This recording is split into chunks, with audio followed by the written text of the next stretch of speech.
It is 5:30, but we're going to wait until all members are ready to roll here, so we'll just take about another minute or so.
All right, good evening, everybody. It is 5:31, and at this time, I'd like to call our Teaching, Learning, Equity, Pupil Services Committee meeting to order. Ms. Schopp, may we have a roll call for attendance? Yes. Joanne Winfield?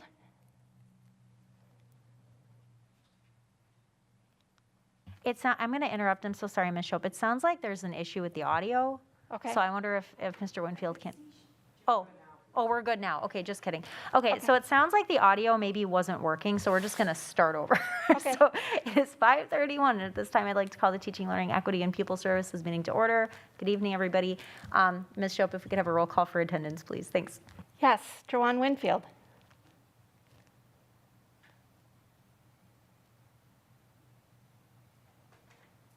And it He looks is present, but we're not hearing him. Yeah, I was just going to say, it looks like he's speaking, and Mr. Winfield, you're doing everything correctly. As far as we can tell, you're unmuted, but I think there's an audio issue here. So we might just take like another beat to sort of figure that out. So, Okay. cool, thanks. I just want to make sure everybody at home can hear everybody's participation. Mr. Stenrus, can you try and say something?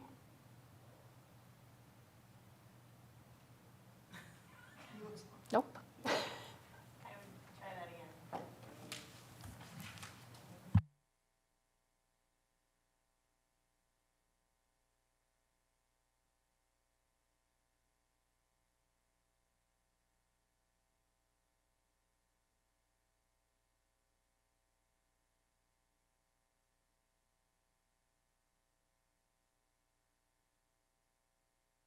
So it sounds like it might just be the Google Meet. Thank you, Mr. Winfield. Should we just like all get out and get in again, or? Sure. Board President Levy, we're having an issue, we think, with the audio. Would you mind unmuting and trying to say something to see if we can hear?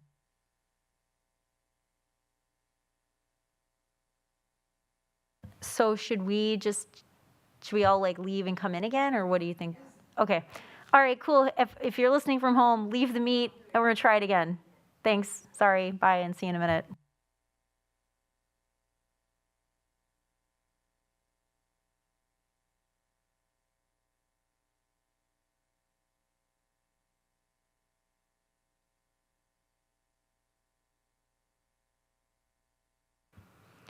Thanks and welcome back. Mr. Stenrus, would you mind trying to unmute and speak with us again? Yeah, we can't hear. Is the volume all the way up in here? Okay. Yeah, there's some gremlins in the Google Meet.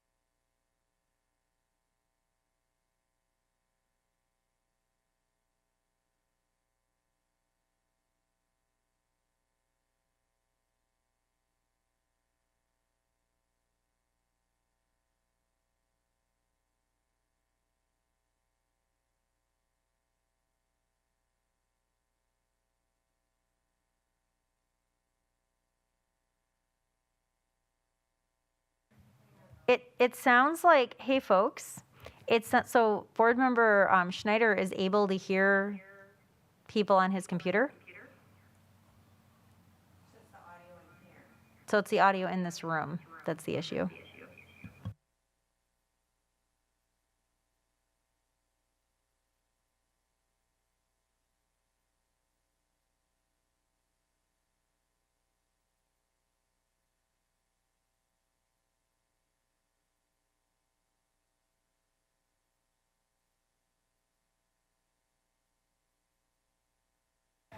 So like I can hear you from board member Schneider's computer, but then when I talk, it's echoey.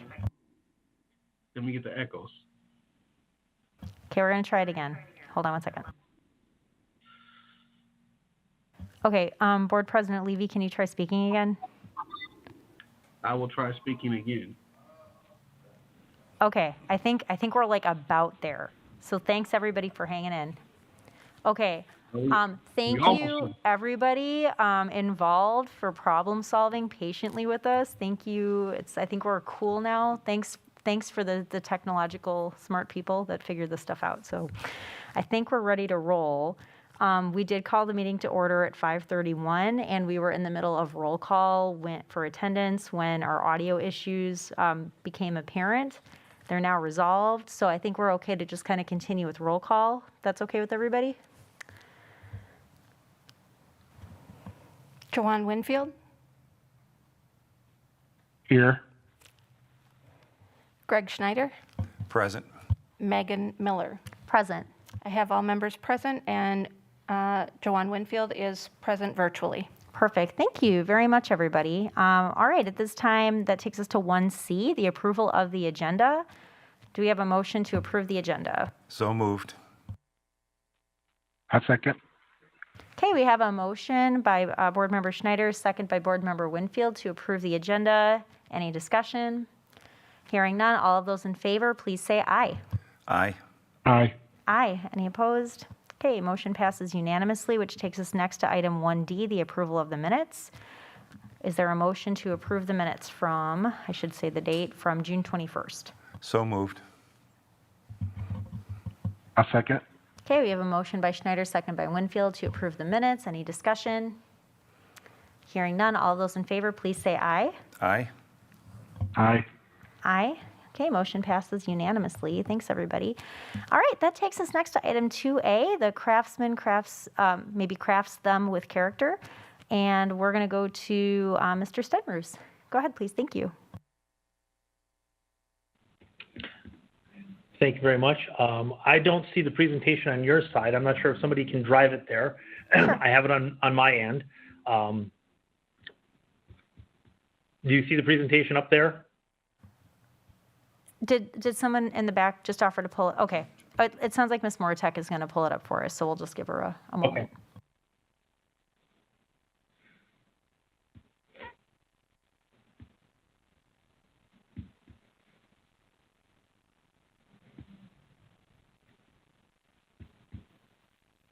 All right. Are we all set?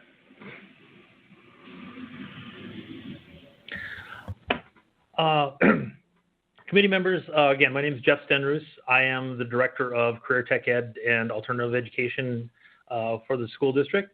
And I want to talk about a new work-based learning program that we have called It's called Craftsman with Character in its original form, but it's Craftsman, Craftswoman with Character as we're moving forward with this.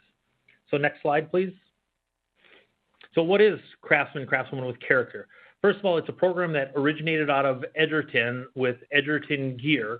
And so they have a formal website. It has been a formal program that's been in operation for 10, 11, 12 years along the way. And it's really a work-based learning program focusing on work skills and employee self-worth and self-betterment.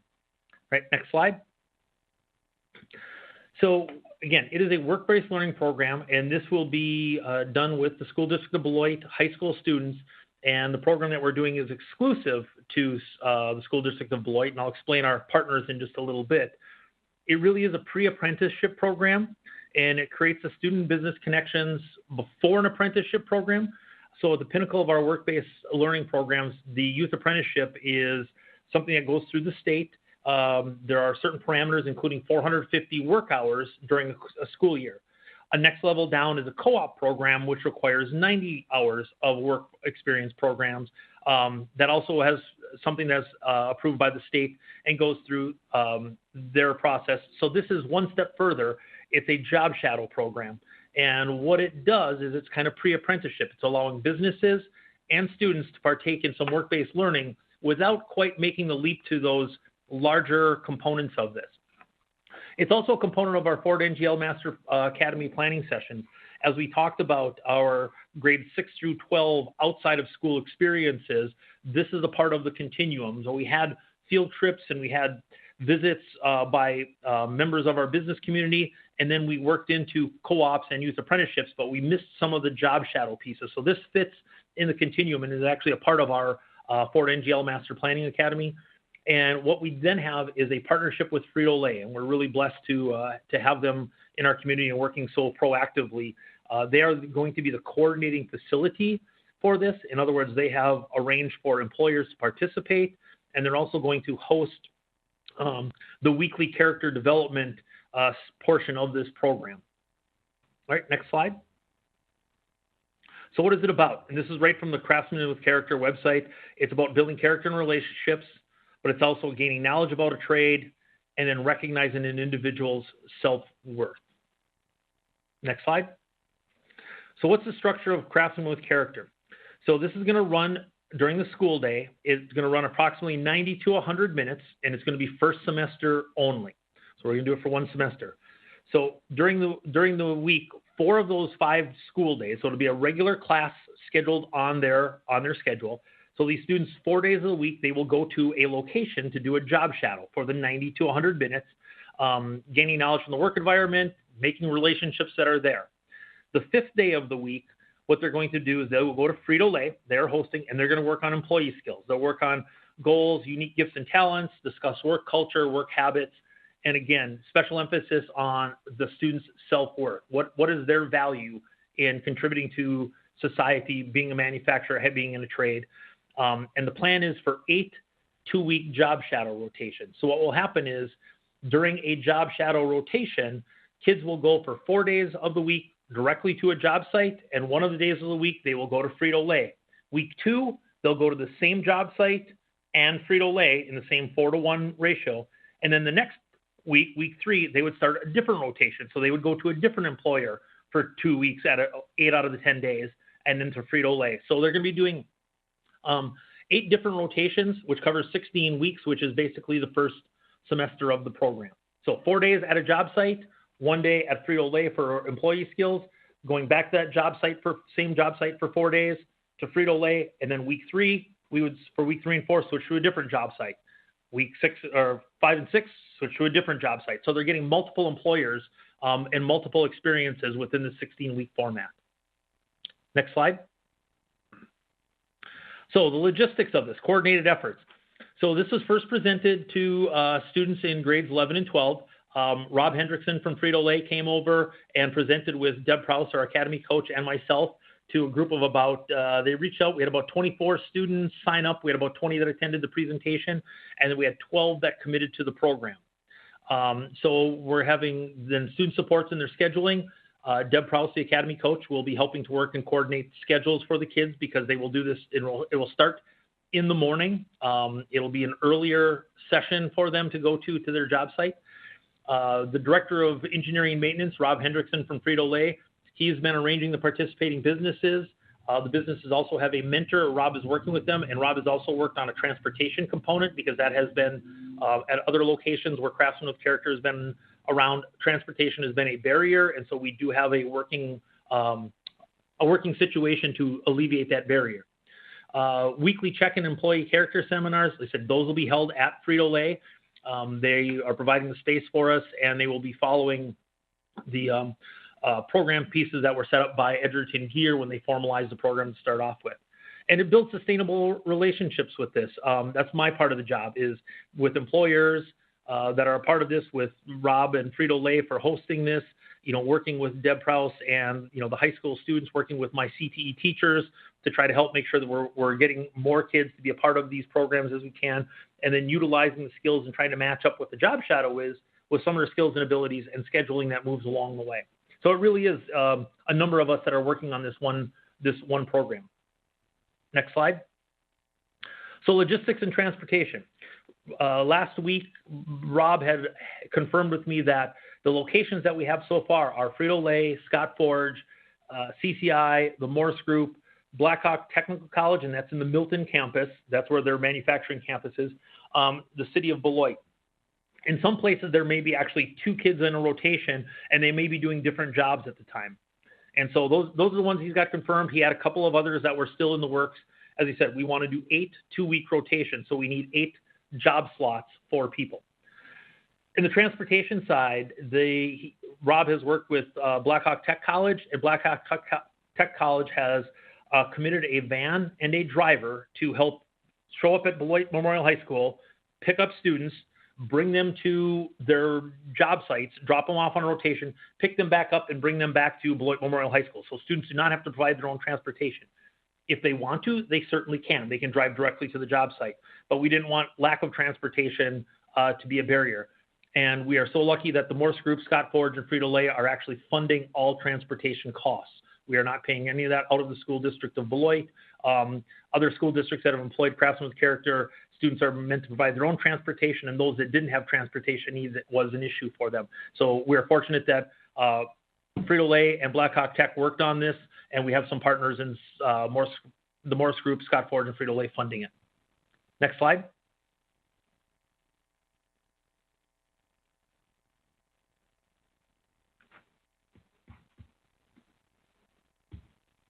Oh, that is my last slide. Sorry, I went back to the thing.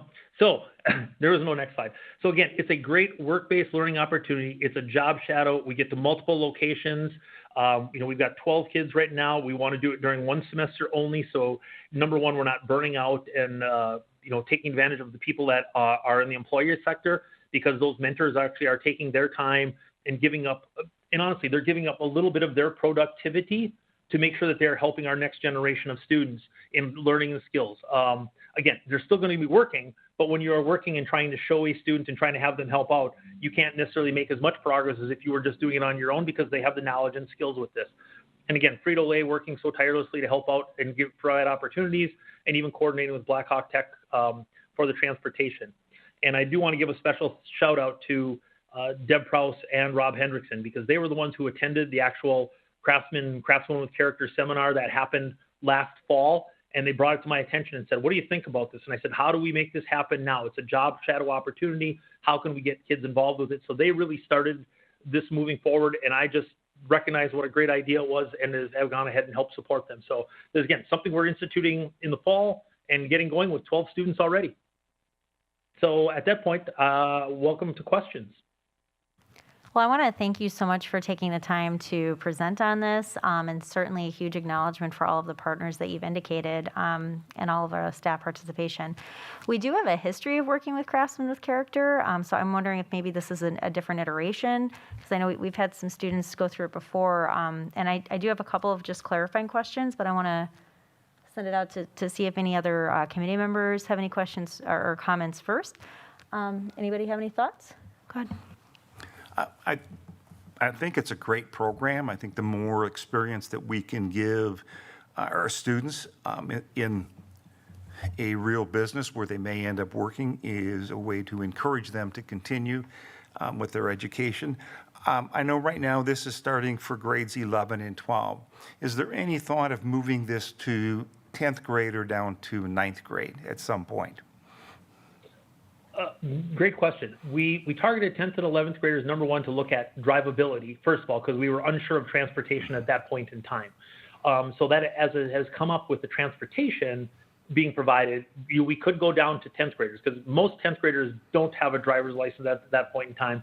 And we were trying to look at who can we directly target and benefit most, so that the following year they could get into an apprenticeship program. So that grade 11 was sort of our target, but we also didn't want to exclude 12th graders that were going into this, because the 12th graders won't have the opportunity for an apprenticeship, but we still didn't want to take away a possible learning opportunity from them. Board Member Schneider, I would say in future years, the target would probably be grades 10 and 11, maybe not ninth grade, because we want them to be able to choose which academy that they're at and find out where their interests are. So that would probably, and the idea is to keep it small and manageable based upon the number of employee participants that we have. Great, thank you. Great questions. Board Member Winfield, did you have any thoughts or questions? I did have a question. Hey, Jeff, I wanted to say this is a really good idea. I think our kids are going to really benefit from it. I worked with Rob on a couple of projects, and top-notch guy. But a couple of my questions, what's the difference between Craftman, Craftwoman, and I think it's called the State Line Manufacturer Association? Alliance. So what's the difference between the two?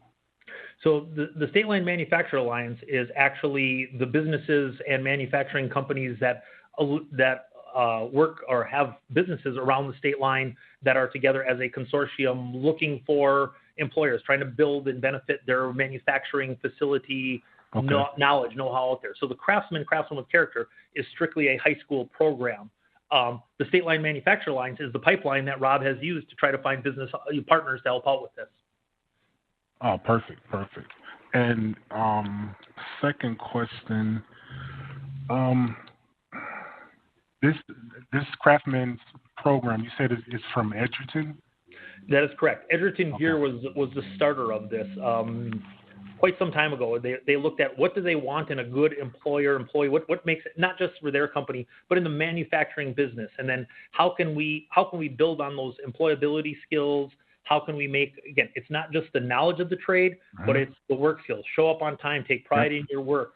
How do you ask questions? And so they've sort of formulated this program and said, this is what we believe will make a good employee, and therefore, how can we help to train some of these and get them a little bit more knowledge and versed in what makes them a good employee? And so that really was, it was sort of a pre-training program. Nice. Last question. Is it possible, maybe we can build off of this? I know you said we're going to offer it in the fall. We got like 12 kids. I'm thinking really big, because I really love this program. What if we could create a program like this for our 10th grade going into 11th grade, 11th grade going into 12th grade, like for a summer program? Instead of us offering like summer school, we can offer them something. And I know Rob, I had some really, really good conversations with Rob, and I know him and his passion for the city of Beloit. I think that we can really bring some companies together and offer it like as a summer job. I know a lot of kids who work at Walmart, and I know if you guys go to Walmart, like they don't look happy. And if we can give a couple of kids like the opportunity to go and work in something with their hands or something that they love to do, Jeff, I would love to see us create something like that. That would be awesome. Yeah, thank you. I like your forward-based looking. So a couple of things. These students don't get paid for it. It is a work-based one. It's only credit-bearing through the school because they're only at a place for a couple of weeks. But we want it to lead to something more. And the idea was for one semester only was to start small, to make sure that we get it right, to make sure that we build a sustainable program. And then once we do that, reach out. The businesses that Rob has already lined up are full on board, but are there others that when they see what's happening, they're more willing to join on? We would love to do that. And eventually, as you said, maybe make this a summer program, but maybe it leads into that apprenticeship program or those co-ops that they could be doing in the summer as alternative jobs as opposed to some of the other places. Perfect. Yeah. Hey, keep up the good work. Thank you. Yeah, thank you. I would like to echo what I heard from Board Member Winfield. I know Rob Hendrickson's an amazing partner, an amazing advocate for Beloit, and I'm just thrilled that he's such a big part of this. I'm not surprised at all. And we have like some great partners listed in there. One of my questions was, so back several years ago, we had, so we did have some students, this, like you mentioned, it's not a new program. And at that time, they were able to receive potentially like an advanced standing credit at Blackhawk Technical College. Is that still on the table for our students who participate? No, thanks for the question. Not at this time because it doesn't satisfy any particular work-based programming or credit options for it, because it is truly a job shadow experience of only a couple of weeks. So they really get 8 days at one facility, and then they move on to a different facility. And so they're not, and some of the facilities are going to give them 4 days of one sort of a job and 4 days of another sort of a job. So it is really getting to know what the manufacturing or the industry might be, a couple of different mentors. So there isn't any one targeted, like, here's an advanced standing, here's a class that you are covering with that, rather a more broad exposure. Okay, sounds good. Do you know how are the partners selected then as part of a consortium, or like how do, so like let's say there's some people watching this meeting tonight who are like, wow, that's amazing. Like I'd love to get involved with that. Like how do employers get involved in this program? Contact Rob Hendrickson at Frito-Lay. He really is the coordinator of this. He's reached out to several of them, but there are some, if he has not reached out to you and you are very interested in this, the employers know that for 16 weeks, they're going to see 8 different kids that come through their program and see this. And so they also have to have a mentor who's willing to do it. But if they're interested, we would love to have them on. Contact Rob. He's been the one who's coordinating that piece of it. Like I said, I just recognized a really great idea in people who are passionate about it, and I capitalized. And when I said that the school district of Beloit only, this was originally put out an idea, say the Beloit area. And when talking to Rob, and we talked about numbers of students, I said, Rob, we have enough kids. We could do this just with our school district of Beloit students. He said, then let's target just school district of Beloit students and keep it exclusively to that group. And so that's where we're at. But we would love to have more partners, business partners.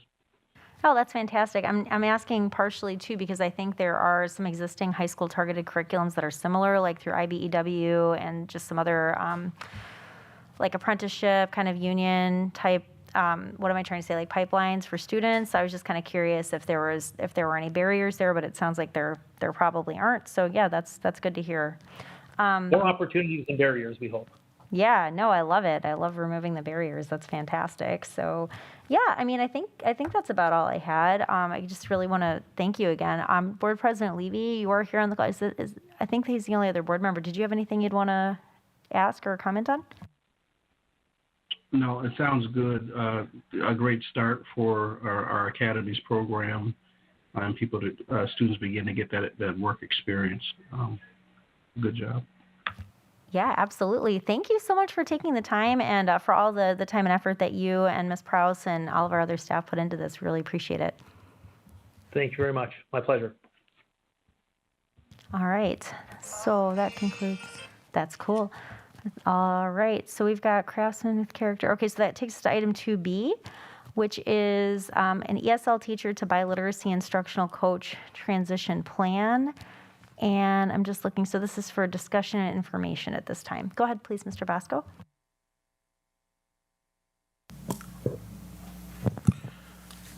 Good evening. I'm just going to get the presentation up here.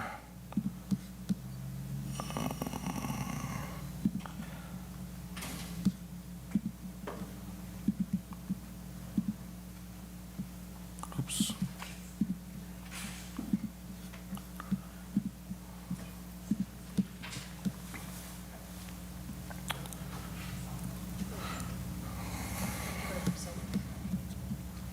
Okay, good evening, Board of Education, Teaching, Learning, Equity Committee members. Thank you for having me this evening. My name is Tony Bosco. I'm the Director of Instructional Leadership and Equity for the School District of Beloit.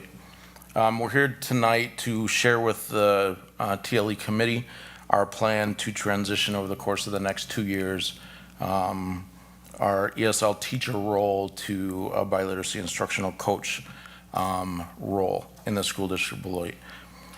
The transition in this role for our ESL teachers really aligns with our vision for continuing to improve our multilingual programs in the School District of Beloit. This being our 10th year, we haven't really meshed how our ESL teachers serve our multilingual learners within the dual language program capacity.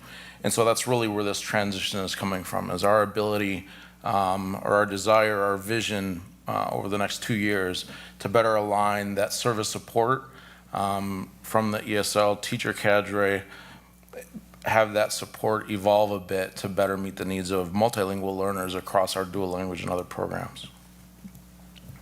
This evening, we're going to cover 3 agenda items. First, the rationale for that transition. Then we're going to talk about the role of biliteracy instructional coach, and then we'll talk about the cost of that transition. First, as we decided to start pursuing this opportunity, we really looked at, again, as I said, in 10 years of dual language immersion in the School District of Beloit, how have we aligned the service provision that our English as a second language teachers offer for our multilingual learners who are in dual language? And the vast majority of our students in dual language have opportunity to have high quality instructional instruction from bilingually certified staff. And so the role of an ESL teacher in terms of pulling out and supporting has evolved over these 10 years. And that's really what this transition is about. Some of the other points about a rationale for this transition is we have a really strong coaching model in the School District of Beloit, and aligning our coaching services for multilingual learners with our achievement gap reduction priorities and our other coaching structures really offers an opportunity to strengthen those programs, not only for our language learners, but also for students in other classes who may be served by biliteracy instructional coaches who are working with their core teachers. As I stated, this is really going to help us develop a hybrid service delivery model that will offer our multilingual learners opportunities to receive services not only in dual language, but then also as they're out in their core classes, because as our biliteracy and instructional coaches intersect with different content areas, they'll be able to support around things like English language development standards, SIAP, Sheltered Instruction Observation Protocol, strategies for core teachers to strengthen those learning opportunities, not just in dual language, but also in the core. We spent some time meeting this spring with the Beloit Education Association Bilingual Caucus, and through our time with that caucus, we received some feedback just about the support needs of our dual language immersion multilingual learner staff teachers. And I think our ability to support in Spanish has been limited in terms of the role that our current coaching cadre is able to play on the dual language side. And so transitioning to the biliteracy instructional coaching model will allow us not only, again, to support the core staff who are teaching in English, but also to support our Spanish-speaking teachers who are teaching in Spanish. That'll be an opportunity that we've not really had to this point. It's been myself and Ms. Lorson who have been the Spanish language instructional resources for our staff. And then, of course, another part of the rationale is when we look at how hard to fill our dual language immersion, our bilingual teaching positions are, this is a position that often is staffed by younger teachers or teachers who are in the process of getting certification, and those two things by themselves really would benefit from the kind of shoulder support of a biliteracy instructional coach. So that's another part of the rationale, is making sure that we're able to best support those younger teachers or those newer teachers in their role as part of our multilingual learner program. The role of biliteracy coaches, biliteracy instructional coaches is going to be very similar to what our instructional coach and our literacy coach structures are. They will be working with adults 80% of the time. They will have direct student support 20% of the time, whether that be through intervention or co-teaching, any of those kinds of things. We're really looking to increase the ability, again, as I said, of our coaching teams to support not only our multilingual learners, but also our multilingual or our dual language immersion staff. As our biliteracy coaches continue to develop their workflows, they'll be primarily responsible for helping to develop students' individual learning plans, the English language learner, multilingual learner individual learning plans. And their role in serving the core staff will also help those plans come to more realization or be better served in the monolingual programs or the core English programs as well. Instructional coaches, currently our STEM instructional coaches, our literacy coaches are really part of a team at the building level to support instruction across the entire building. and the biliteracy instructional coaches really add some depth to that team, because often when we look at data, we're looking at where some of the achievement challenges are, particularly early in those biliteracy coaches being a part of multi-level systems and supports teams, building leadership teams, will help make the multilingual program more of a focus school-wide. And then lastly, the role of the biliteracy instructional coach, again, as a part of that building level team, to work closely with the administration, with the bilingual homeschool liaisons, to continue to advocate for our families, both community-wide and at the school community level. This transition is really a 2-year transition plan. Our ideal scenario would be at the end of the second year to have biliteracy instructional coaches in every building, a couple of them at the high school because of the size of the high school. This last year, we had 19 English as a second language teachers in the school district of Beloit. And when you look at, we have a little over 1,000 English language learners, 19 people serving 1,000 students. It's just, you can see the disconnect with some of that math. And so that's where this transition to biliteracy instructional coaching model is really going to help us support the building of capacity amongst all staff. So our first year, this would be the year coming up, we're looking to transition our dual language immersion schools. That would be our 4 DLI elementary schools, our 4 intermediate schools. And then in year 2, which would be the 23-24 school year, we'd like to transition the high school, BLA, Maryland, Gaston to this biliteracy instructional coaching model. Additional costs for this will be absorbed through ESSER and title funds, so there's no additional cost to the district. This is already funded through current revenue streams. And as I said, the transition for this would be those sites that I mentioned earlier, year 1, and then high school. Something to kind of talk through year 2. What we'd like to do year 1 is just offer addenda to the people that are interested in doing these coaching roles at the building level. And then year 2 will be our full transition role. We have the job description is completed already. It's been finalized, and then year 2 would actually have the postings for all 12 sites that those positions would go beyond addenda and actually become instructional coaching positions rather than just additional duties. The estimated cost, as I said, is $60,000 for this first year, and it would be pretty similar to that moving forward, save CPI or cost of living salary adjustments. I want to make sure I got everything because, yeah, I think that's all on the presentation. Do you have any questions for me? Well, thank you for taking the time to bring this forward to us, for sure. I do have some questions, Sure. but I want to put it out to folks as well. Since I can't see Board Member Winfield, Mr. Winfield, do you have any thoughts, questions? Yeah, I just had a couple of questions from Mr. Bosco. First question, I want to tell you thank you for putting this together. I really appreciate it.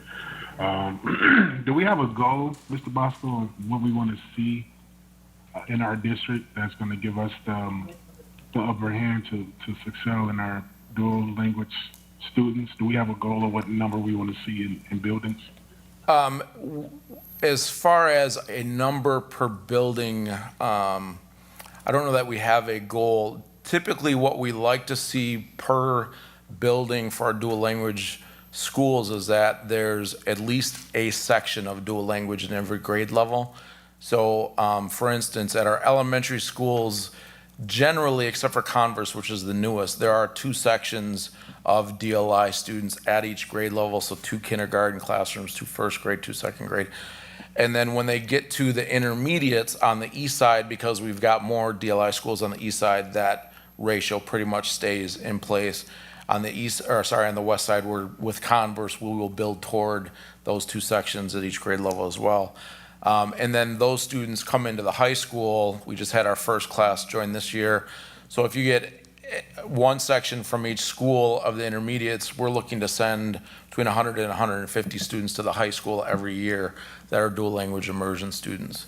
And then by kind of extrapolation, we would hope that over time, we would have somewhere between 50 and 100 students who would graduate with the seal of biliteracy or their global achievement certificate. That's our ultimate goal.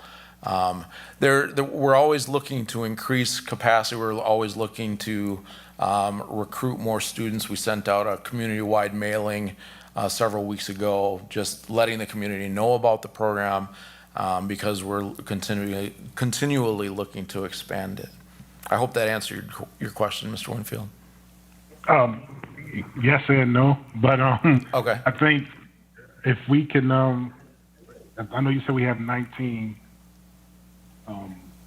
dual language teachers now, right? No, those are just the ESL teachers. We have many more dual language immersion teachers than that. Our ESL teachers just are serving students that are English language learners outside of the dual language program. And so that's where our dual language English and Spanish teachers are separate from the ESL cadre.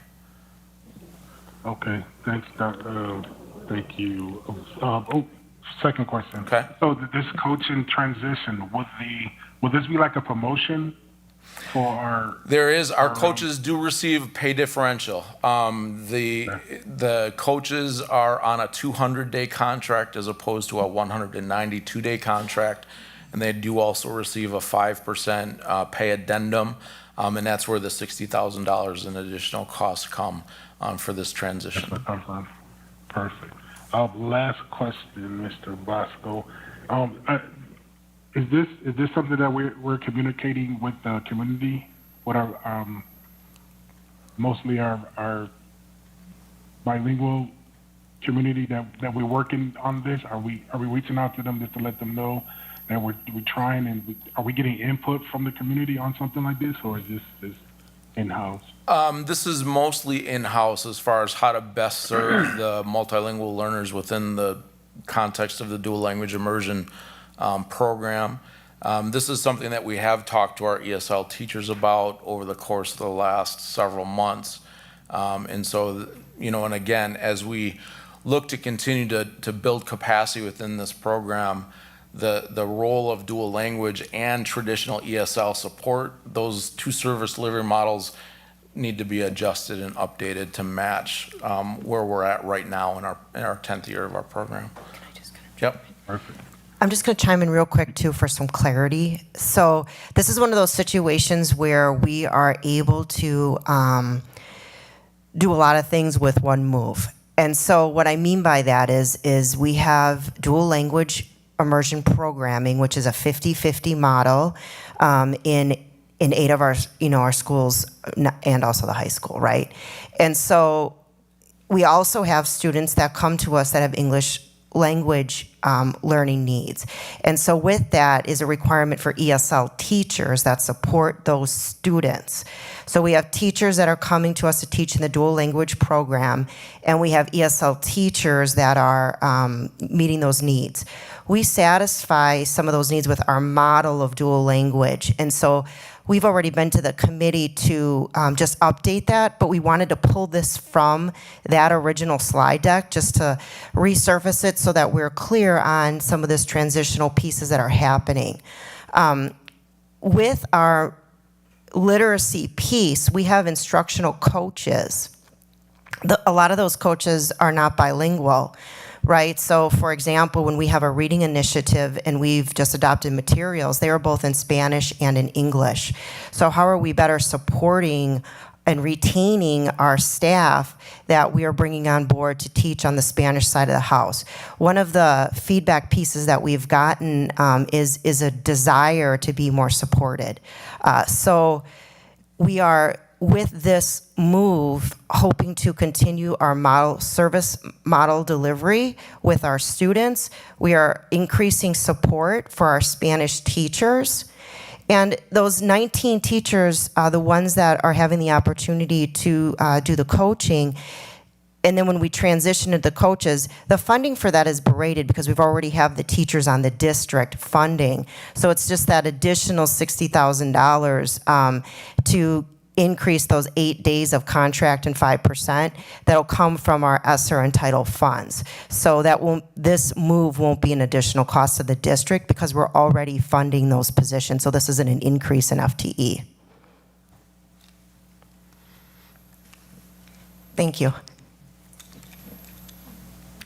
Board Member Winfield, did you have other questions or comments? Nope, that was it for me. All right, great. No, great question, and thank you both very much for addressing that. Go ahead, Board Member Schneider. Okay, no, the question that I had, they just answered, so thank you. Perfect. Board President Levy, did you have anything? All right, cool. So I do have a couple questions.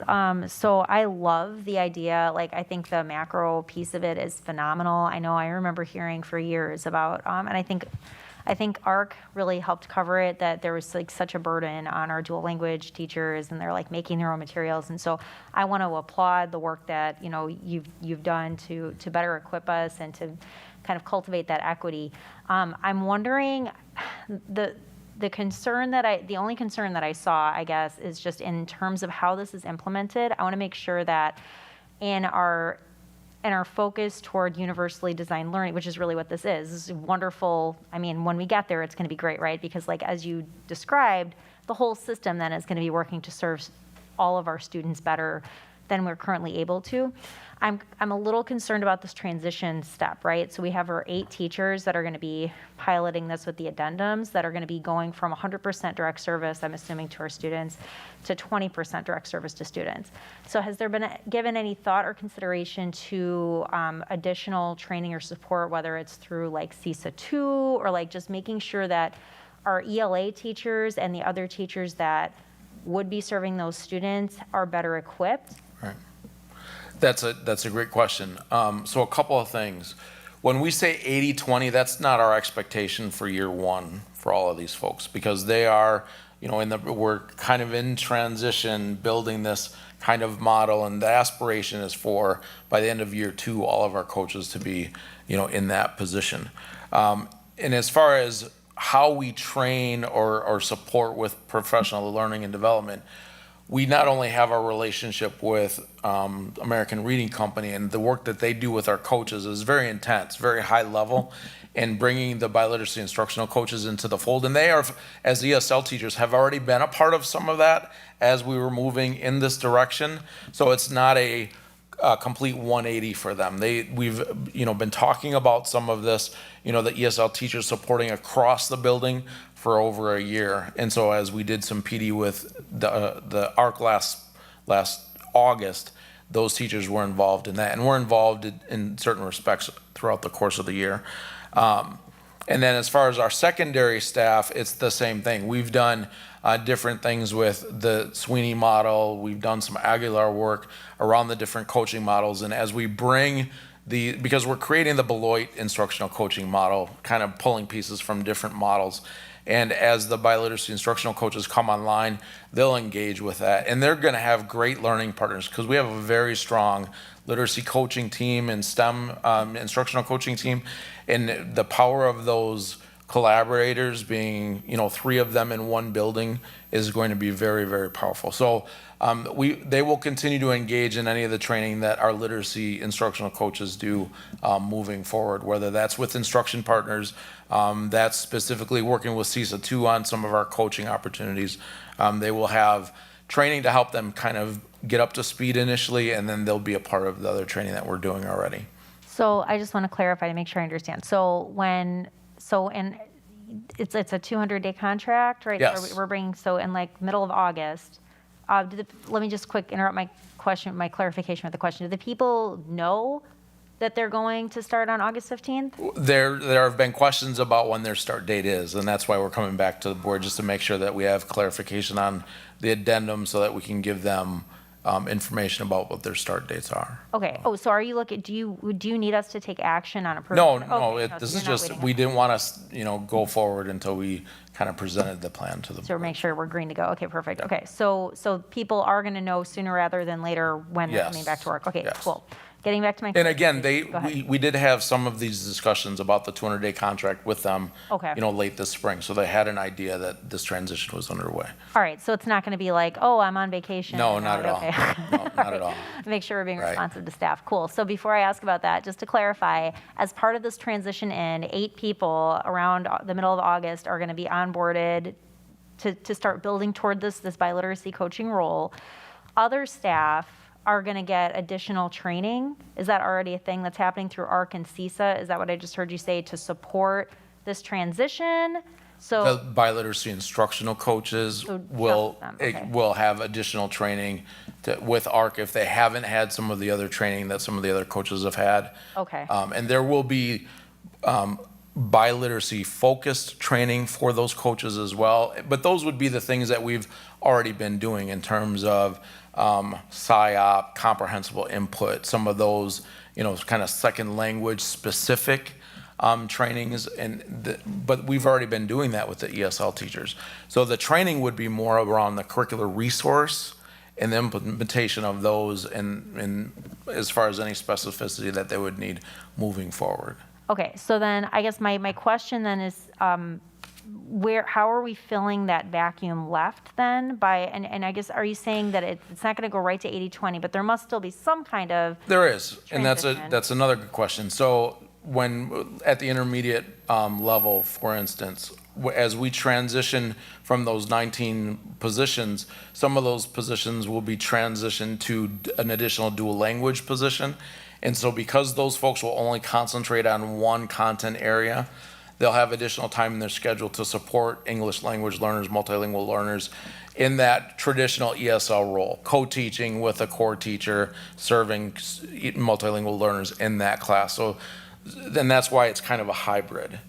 Okay, so I guess what I'm looking for is like, how are we guaranteeing that our children who have needs to be pulled out or to get some kind of tier 3 support for EL, how are we guaranteeing in this transition that all of those needs are met? The biliteracy instructional coaches, the ESL teams, the dual language, that's that team right now. So whether we're in the ESL pull-out service delivery model or working with an ELL pair or whatever it might be, based on their individual learning plans, that's going to dictate what services those students are receiving.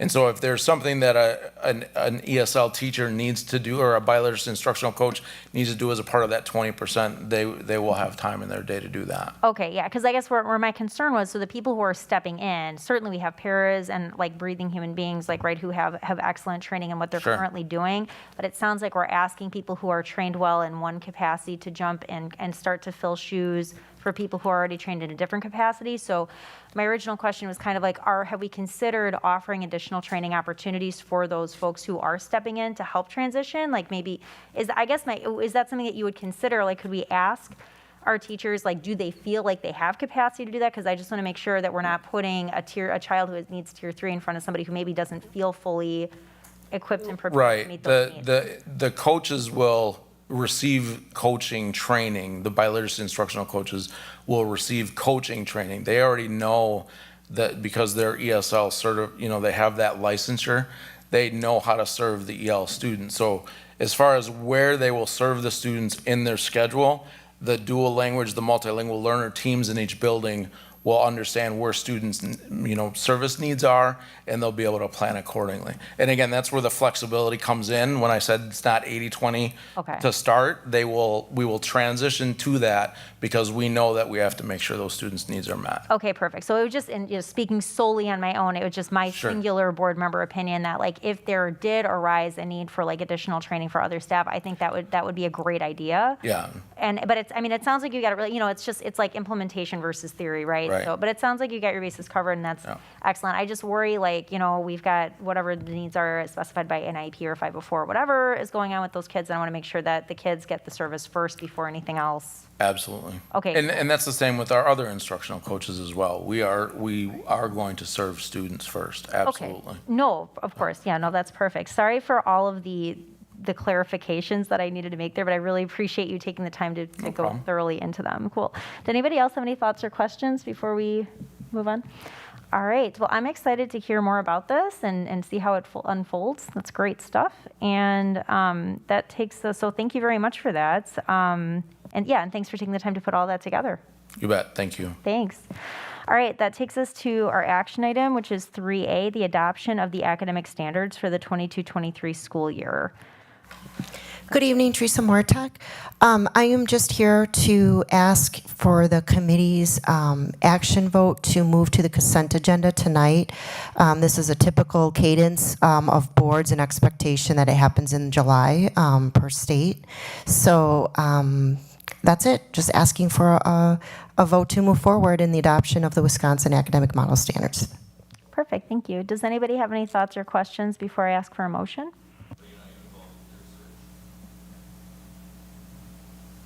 I noticed that I really appreciate how you have that hyperlinked the standards for folks. So anybody who's maybe watching at home, if you're curious what those standards are, we thoughtfully, thank you to our staff who took the time to hyperlink those standards. So you can just click and it takes you right to the DPI website.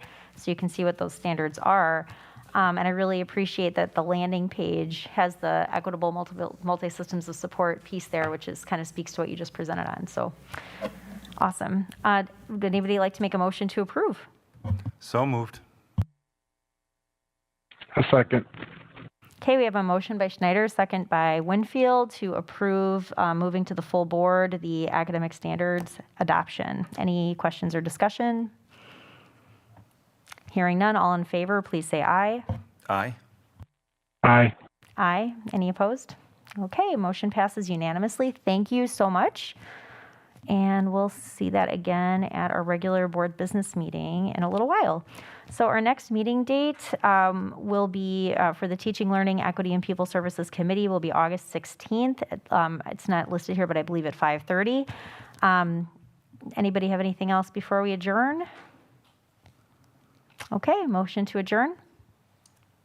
So moved. Promotion. Okay, it sounds like we got motion. I'm going to give it. We had a tie, so board member we'll give it to board member Winfield. Is that cool? All right, it's cool. All right, yay! There's like that delay right over the internet. So motion by Winfield, second by Schneider. Any discussion? All those in favor of adjourning, please say aye. Aye. Aye. Aye, and we are adjourned at 6:27. Thank you so much, everybody.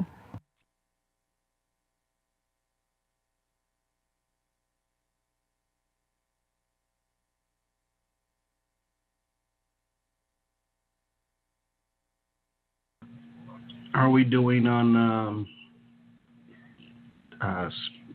space, people, board members and all, as we get ready for... It's a full house. I'm just kidding. Nobody's here. Full house? Oh, yeah, that's awesome. Hopefully lots of folks are hanging in at home.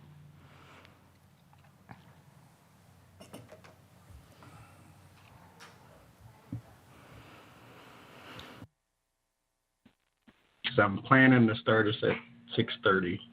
Sounds good. Okay.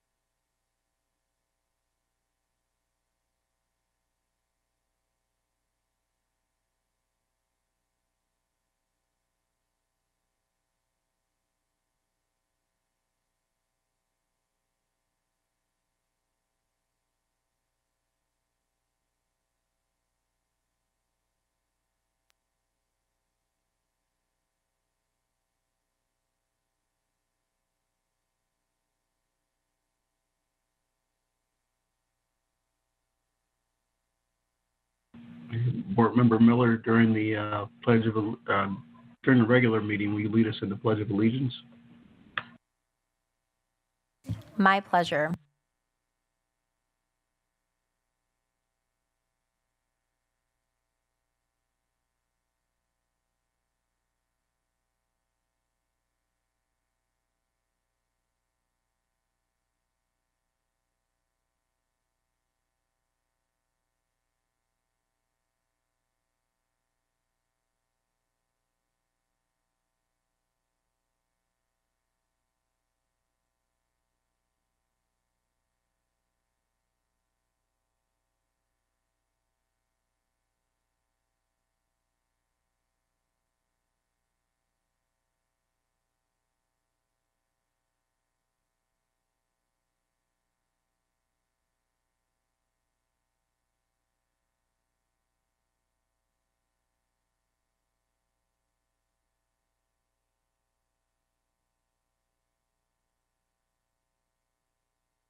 All right, it's 6:30. Vice President Miller, is the boardroom ready? We are ready. Okay. So I'm going to call the Human Resource Committee meeting to order at 6:30 p.m. The agenda. Mr. Schultz, could we have a roll call, please? Yes. Brian Anderson, Present. Spencer Anderson, Amy Levy, Here. Sean Levy, Present. Megan Miller, Present? Greg Schneider, Present. Joanne Winfield. Present. All members are present except Spencer Anderson, and I have Amy Levy, Sean Levy, and Joanne Winfield virtual. Okay, is Board Member Anderson, Brian Anderson there? Yes, he is. I'm working through some technical challenges getting on. I'll be on momentarily. Okay. I heard all were present. I just didn't see you. So, okay, I got you. Thank you. Is there a motion for the approval of the agenda? So moved. Second. It's been moved by Board Member Winfield and properly seconded by Board Member Schneider. Is there any discussion? Hearing none, all those in favor signify by saying aye. Aye. Aye. All right. The motion passes unanimously. Is there a motion for the approval of the minutes? So moved. So moved. Second. All right. I'm going to go, is that Board Member Levy with a motion and seconded by Board Member Schneider? Is there any discussion? All those in favor of the approval of the minutes signify by saying aye. Aye. Aye. Aye. Aye. Aye. Motion passes unanimously. We're on to 2A, employment recommendations. Is there a need to go into closed session before I read this? Yes. Yes, okay. So a motion may be made to convene the Human Resources Committee into closed session pursuant to Section 19.85, parentheses 1, parentheses C, of the Wisconsin state statutes relative to considering employment, promotion, compensation, or performance evaluation data of any public employees over which the governmental body has jurisdiction or exercises responsibility. Is there a motion? So moved.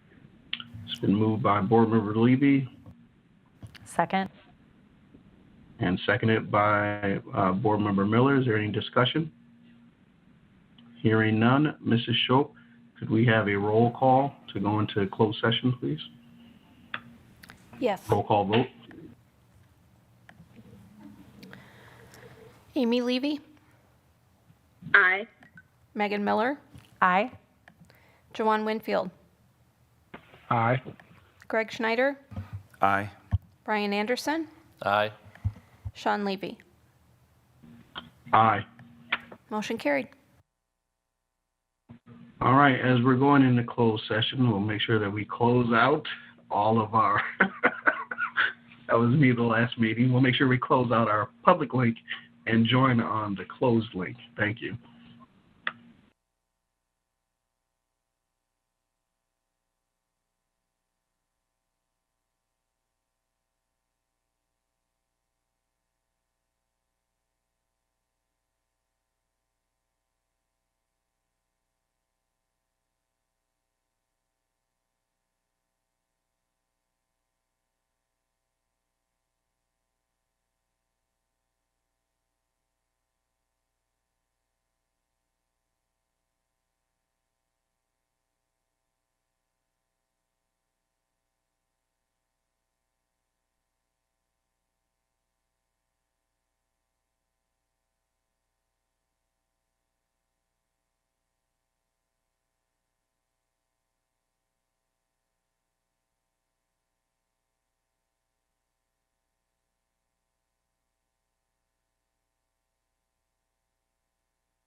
I think, Board Member Miller, are we in order? Everyone's ready? Okay, so we are, the Human Resources Committee has reconvened in the public session in order to take action.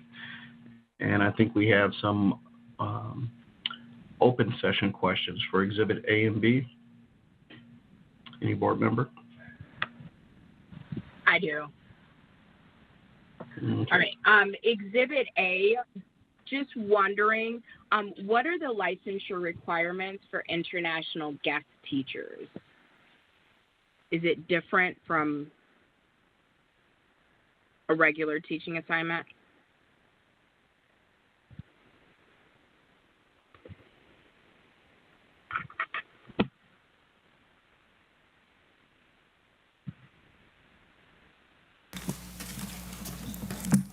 Hello, good evening.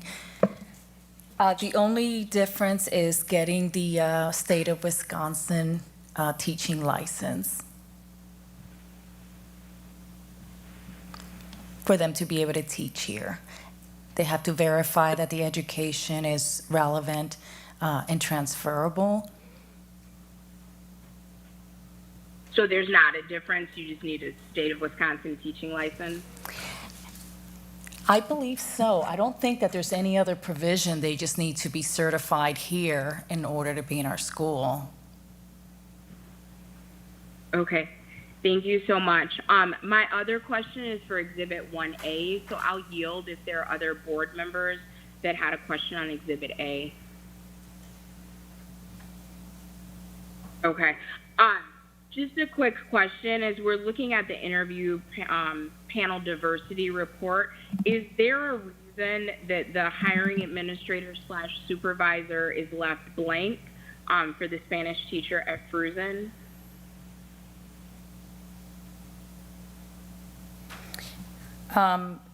No, not any real reason. I think it was just left out. Okay. And then my other question, I noticed that Jeffrey Strauss is listed as the hiring administrator / supervisor. Is there a reason that's not Emily Pelt, again, for the science CLI Spanish teacher at Memorial? That I don't know the answer to. Do you know? Now we get back to them. Yeah, can we get back to you on that? Yeah, absolutely. Thank you. All right.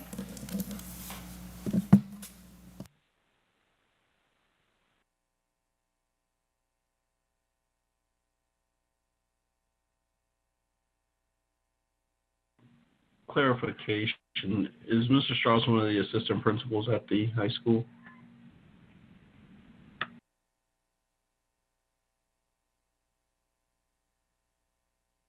They're saying yes, he is.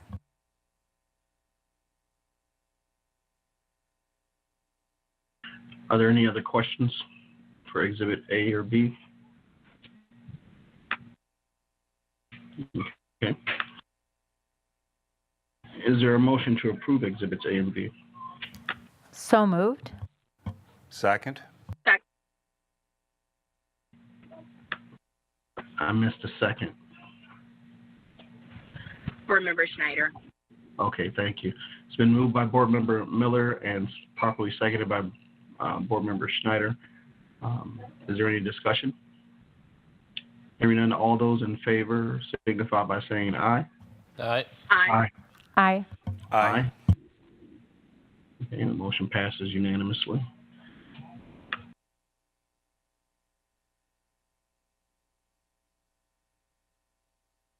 On to our next meeting date. Our next meeting date of the Human Resources Committee, Committee of the Whole, is Tuesday, August 2nd, 2022 at 6:30 p.m. Is there a motion for adjournment? So move. Second. Moved by Board Member Winfield and seconded by Board Member Levy. Is there any discussion? Hearing none, all those in favor signify by saying aye. Aye. Aye. Aye. Aye. Aye. Yeah, the motion passes unanimously. All right, and we'll start our regular meeting at 7 p.m.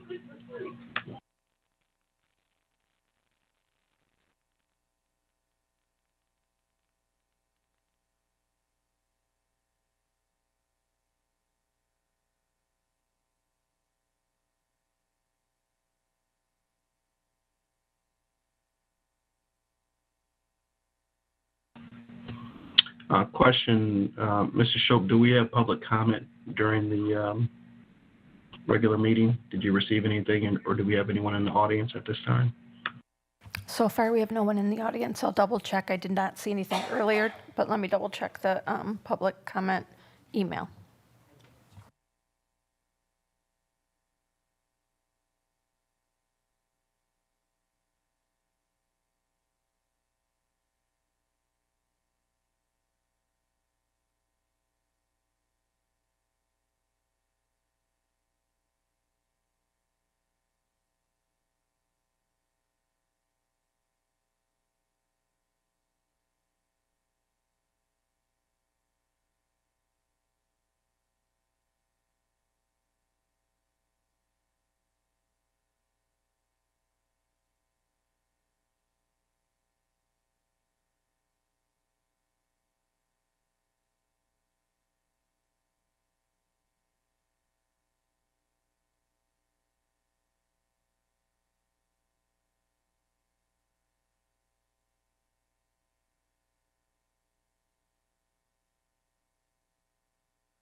President Levy, I have no comments.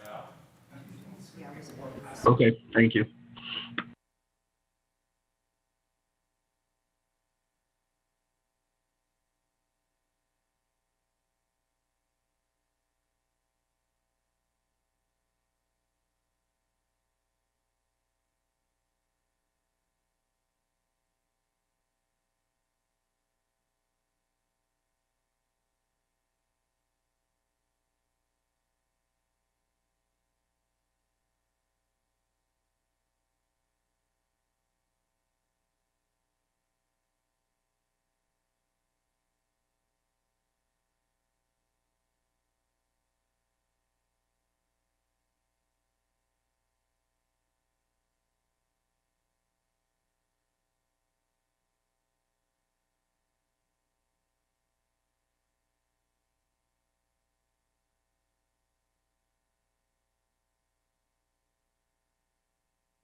Board Vice President Miller, are things in order in the boardroom so we can begin at 7? Yes, we have some folks who have joined us, and I believe we are all ready to go.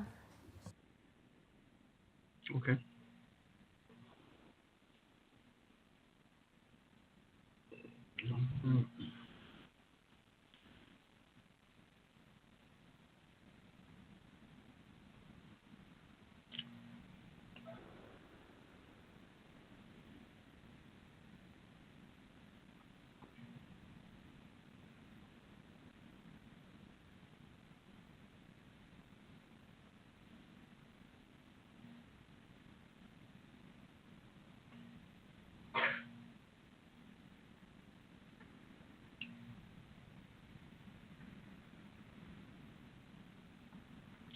Okay, it's 7 p.m. So I'm going to call to order the regular meeting of our school board. At 7 p.m., Mrs. Shope, could you provide us a roll call, please? Yes. Jawan Winfield?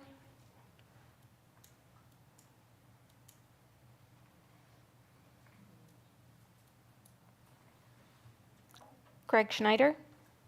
Present. Megan Miller? Present? Sean Levy? Present. Amy Levy? Here. Spencer Anderson still appears to be absent, and Brian Anderson. Present. So it looks like everybody is present except Jawan and Spencer. All right, thank you. Is there a motion for the approval of the agenda? So moved. Second?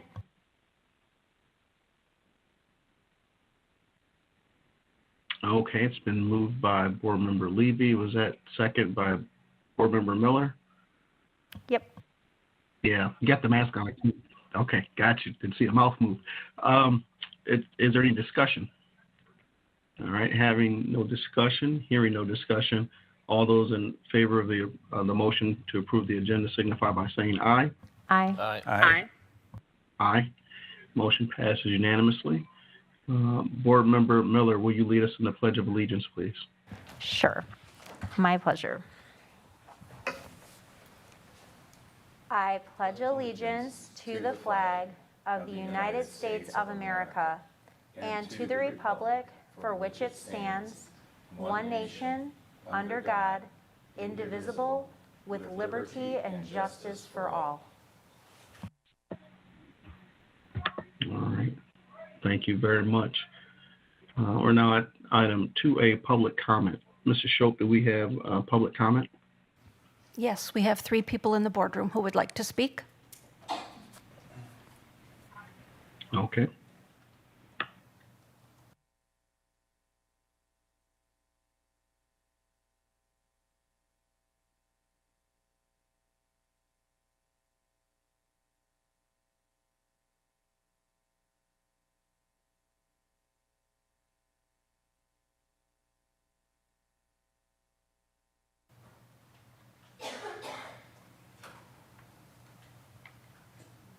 Did you want me to call them up, or were you going to read your little spiel? Oh, I'm sorry. I was That's waiting on okay. you to call them up, and I need to read that. Give me one minute here. Okay. Board Member, Vice President Miller, can you read the public comment thing, please? Sure. My internet just quit, so I'm going to just duck over and look at someone's screen real quick. Sorry about that.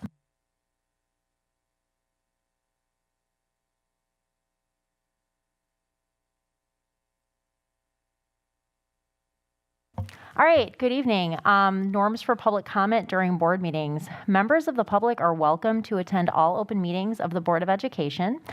Robert's Rules of Order will be followed at all times. Individuals attending board meetings are expected to conduct themselves in a respectful and courteous manner that models appropriate behavior for our students. Individuals wishing to comment are expected to comply with the following norms in order to maintain a respectful and ordered meeting and to prevent discussion of confidential matters in a public forum. Comments should be directed to members of the Board of Education and not district employees, students, or other members of the public in attendance at the meeting. Speech that is belligerent, disorderly, disruptive, repetitive, or which exceeds the allowable time permitted for each speaker is prohibited. Concerns or questions that entail the disclosure of identifying information regarding specific students are prohibited. Response from the Board, if any, will be limited to clarifying inaccurate information, seeking additional information from the speaker, or acknowledging that the speaker has been understood. The Board will not debate with an individual, and the Board may not take action on an item raised during public comment that is not on the meeting notice or agenda. The Chair will interrupt and rule an individual who violates any of these norms out of order. If ruled out of order by the Chair, the individual's opportunity to address the Board will end immediately, and the microphone will be turned off. Thank you for your participation and courtesy.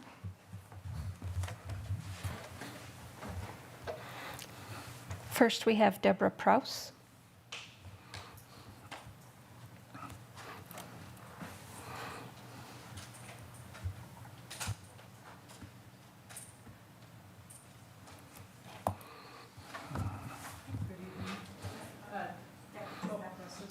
There we go. Am I good now? Yeah. All right. Good evening, Deborah Prouse, 2056 Cobblestone Court here in Beloit. I am standing before you as a 23-year veteran teacher in the school district of Beloit, starting my 32nd year in education, and for all of my 23 years here, BEA membership. And I'm standing before you now as a member of the BEA and to represent our teachers in that. I thank you for seriously considering the proposed compensation plan. As a BEA representative, I appreciate your thoughtfulness in that consideration. The BEA enthusiastically supports this plan. For many of us long-term veterans, our service to the school district is generational, with parents, grandparents, and our children also serving. And we appreciate that this plan recognizes our professionalism and loyalty to this district. We are hopeful that we can share with our membership that you have approved this plan and recognize the service that all of our members give to our district on a daily and yearly basis. Thank you.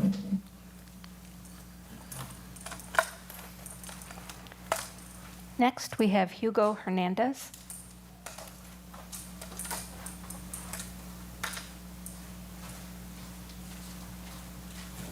Hello. So my son, he goes to Converse Elementary.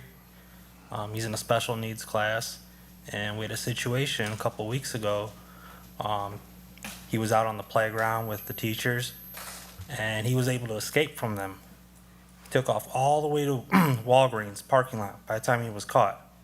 Thank God nothing happened, didn't get hit by a car. But something could have happened, not just to my son, but any kid out there. So my question to the board is, how come there's not fencing around the playgrounds to keep the kids safe?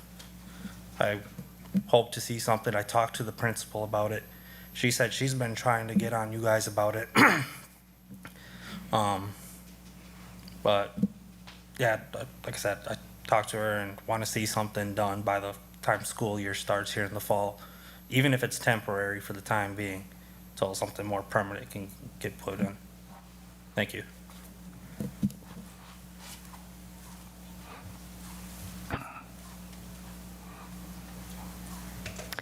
And our last speaker is James Hoey.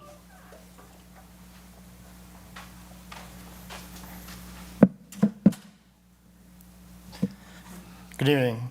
My name is James Hoy, and I live at 1045 Moore Street. I have taught in Beloit for 19 years. This will be my 20th year coming up this fall. I am the BEA Vice President, and I am here to speak in favor of the employee compensation model. The district hired a company to do extensive research over the last year and a half, 2 years, and this company recommends this plan. The BEA has worked with district officials over the last year and a half, and the BEA highly recommends this plan. So just thank you for considering it as a way to recognize the dedication of the staff.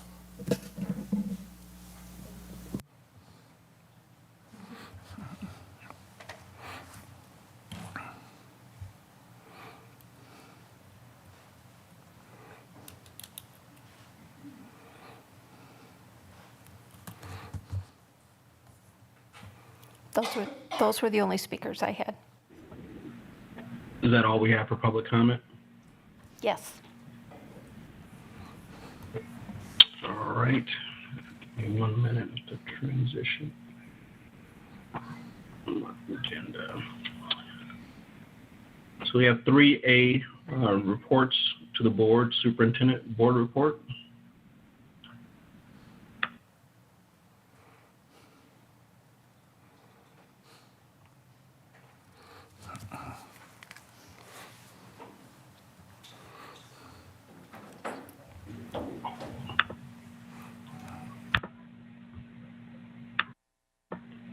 Sorry, I had my sound off. Superintendent board report. I'm attempting to share. I'll try again. Okay. Thank you.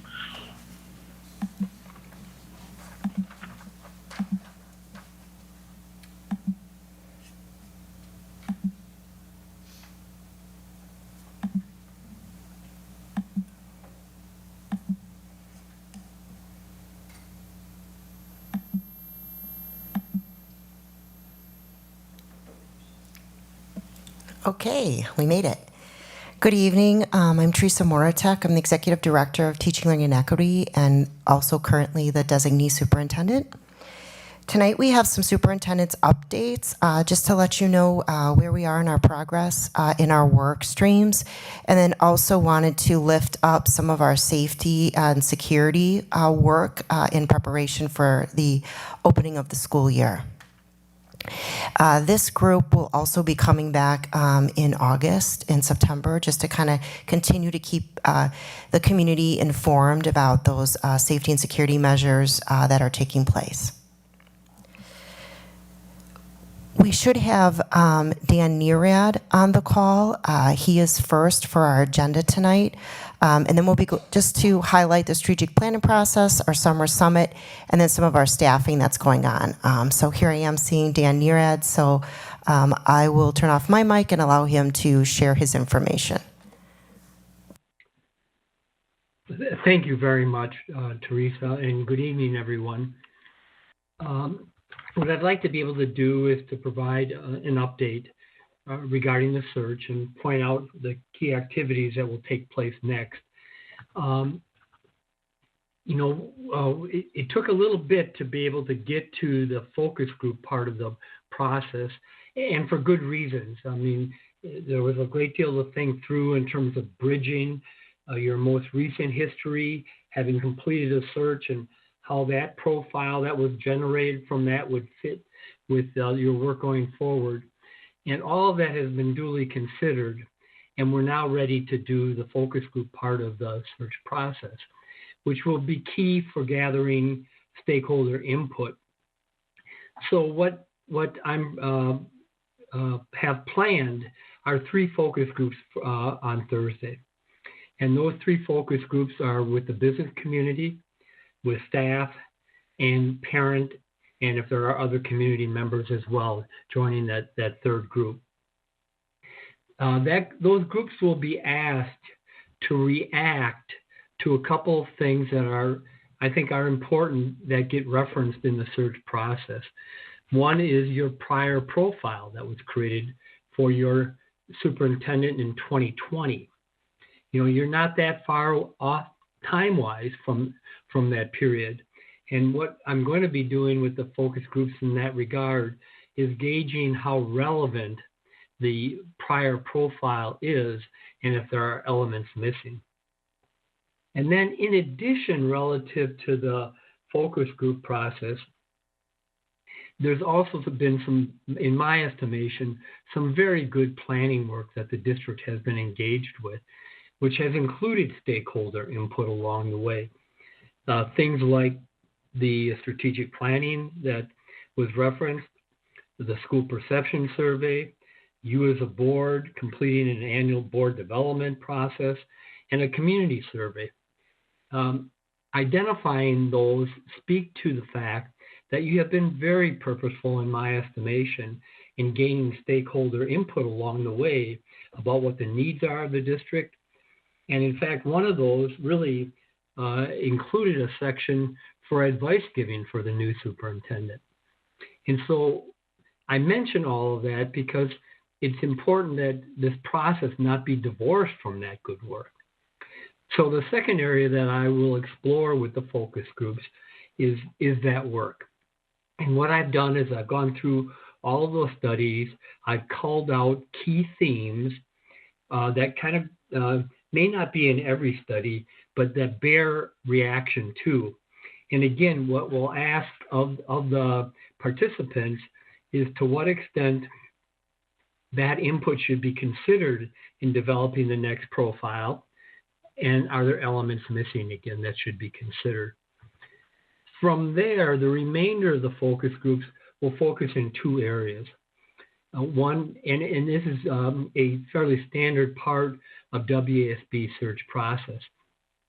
One area is on, again, asking what kind of skills, attributes, leadership qualities are you looking for with your next superintendent? And the second area is to ask these groups to highlight key assets of the school district and the community. That's critically important because if you are attempting to educate superintendent candidates about a community that they've never been a part of, and either they're coming as an individual, and many will come with family, they need to know what's in their community that will allow them to feel that it's an attractive place. And goodness knows, that was a part of the process last time when the profile was developed. And you do have many school district assets, and you have many community assets that need to be shared with candidates. All told, we'll go through that process scheduled for Thursday, and now they're all going to be virtual.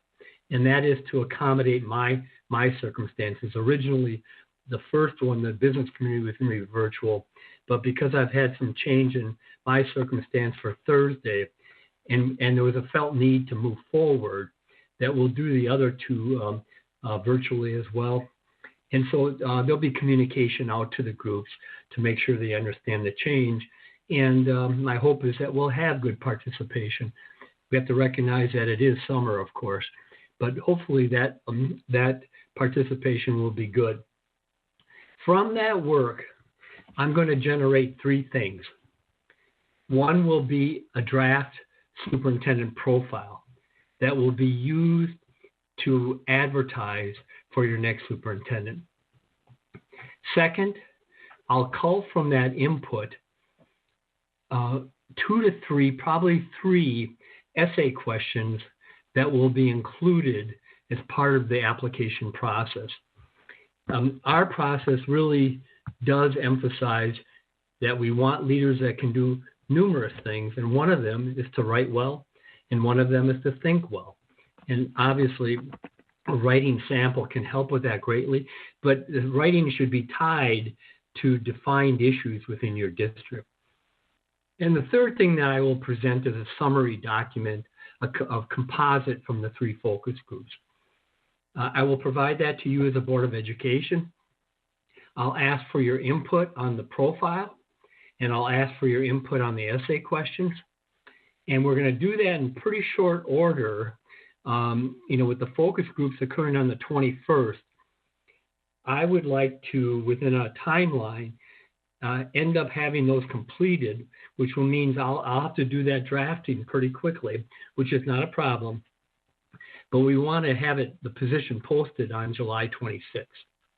So there's not much turnaround. So when those documents come out, if you do have any individual input that you want to provide, please do weigh in. So this is an important time that you're in with the search. It's on the front end, getting stakeholder involvement through these focus groups. And then we've also discussed, and we don't need to cover that tonight, on the back end, having some stakeholder involvement as well, which I very much look forward to doing with the school district. Following the posting, there's a period of time for candidates to complete their applications. And now what I'm proposing is an application deadline of August 22nd. And then from there, we move into your reviewing the application, and you selecting who you wish to interview. I will be there to help you through that process. And then you get into the interview stages, stage 1 and stage 2. So maybe it would be good if I stopped with that and just see if you have any questions.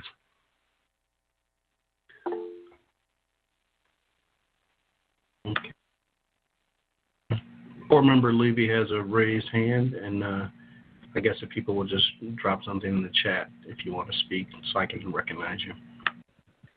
Will the 3 sessions on Thursday be recorded, or will we just receive the written summary? What I have typically done is provided the written summary. And again, we do that in a way to just be able to tell people they can come and speak whatever they want to say. And so not always, but sometimes there can be discouragement from speaking if they know it's memorialized. So having said that, if that's your preference, I'll do that. I mean, I certainly am not suggesting that we can't do that, because we could. I would just, assure you that I would make that known on the front end of the focus groups. I'm fine either way. I just wanted to be certain what documents we would be looking at. But Sure. If you think in your, experience that it deters people from being open, then I'm fine with a written summary. Okay. Thank you. And you didn't suggest that had to be done. I just wanted to kind of, insert why we typically don't do it. Right. Dan, can you also address, we had, in our discussion when this part was going to be in-person, about board member attendance and the preference for us to not be there. And right. That's correct.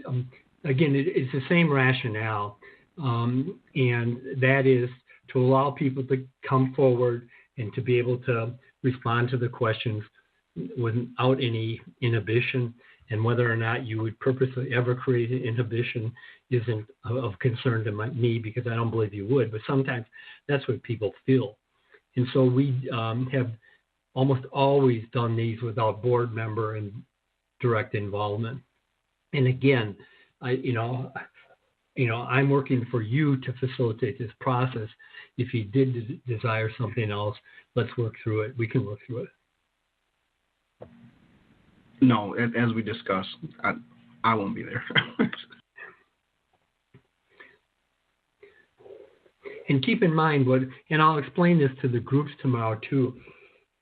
We create one composite profile, because different groups will have different opinions about things, and that's fine, that's good. What I'm looking for are the themes that cut across the groups that really should be emphasized in the profile. And so you don't want to designate it to, this is what parents feel and staff feel differently. You want to create a composite profile to be able to talk to your candidates. All right. Any other board members with questions? I know that we had discussed, or Mrs. Shope has sent out doodle polls for us, but I think that with the new timeline, some things have changed. So I'll just make sure that what you shared with me this afternoon, have you shared that with Ms. Shope yet? I have not. I can do it as soon as we're done here. I can get that to her. What I proposed is another revision in the timeline to address kind of when things are now getting going here, which, by the way, pushes the end date back, where your final round of interviews would be on September 21 instead of September 12. So there's a 9-day difference in the proposal. So, look at it when you have it, and I'll make sure I get it to Mrs. Shope. Right, and it allows us still to make our October 1 goal, what we're working for.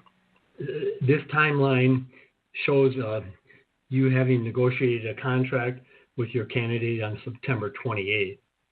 So it's right where you want to be, I think. Right, and we're picking up some of the interim things today, so we'll be orderly succession. Do any other board members have any questions for for Dan Nearett, our WASB consultant? Okay.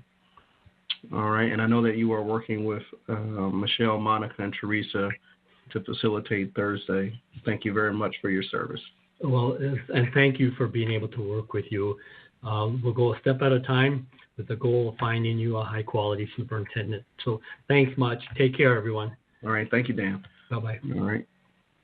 Teresa? Okay, thank you, Board President Levy.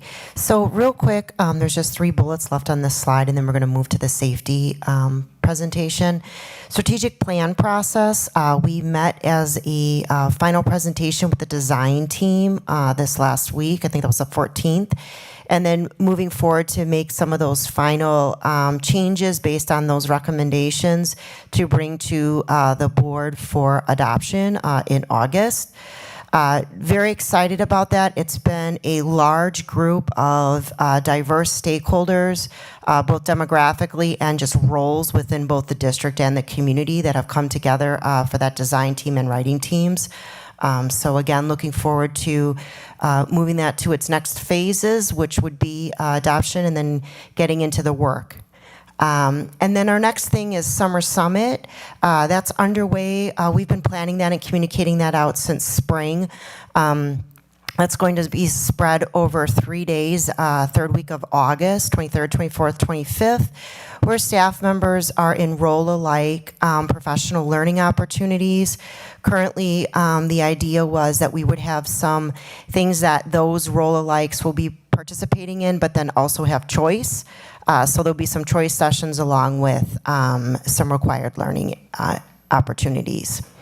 And then staffing and onboarding. Of course, we're working very hard, the teams across the district, to fill site-based vacancies, but I just wanted to highlight what's happening here at COLAC with our cabinet team. So we did get to meet our very first Executive Director of Human Resources brought on through the Alma Group. She began July 1st. So that's been wonderful, getting to know Dee Dee. She comes with a large capacity and experience, so very excited to continue to work on with her as a team member. And then our Executive Director of Business, Finance, and Operation, that cycle begins July 27th. We're continuing that work with the Alma Group, which is the group that we work through that process to bring us Dee Dee. And in that group, we've brought in a couple partners from the community to also help us with vetting because of that being a financial piece. Wanted to lean in there. So looking forward to that cycle beginning so we can get another cabinet member in place. Are there any questions about any of those 3 bullets?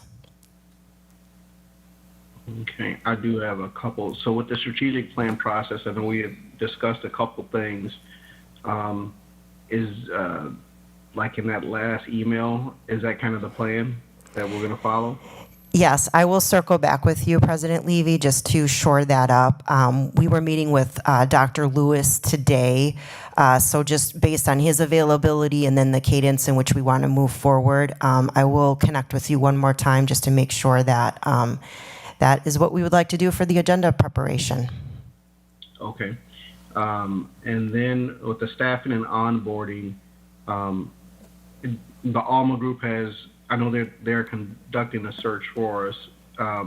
When you say that the cycle begins on July 27th, does that mean that their process of interviewing candidates or posting the position, exactly what does that mean? Yeah, so actually what's really kind of neat, I just want to throw this out there, is we are going full circle with this Alma Group because Dee Dee was a applicant through Alma, and now she's hired, and now she's the HR director, and now she's on the other side of that, participating in the process of hiring. So she has a perspective of both sides, and we've been meeting with the consultants, kind of talking about that when we think about what we can bring on board here, our learnings from Alma as far as hiring practices go.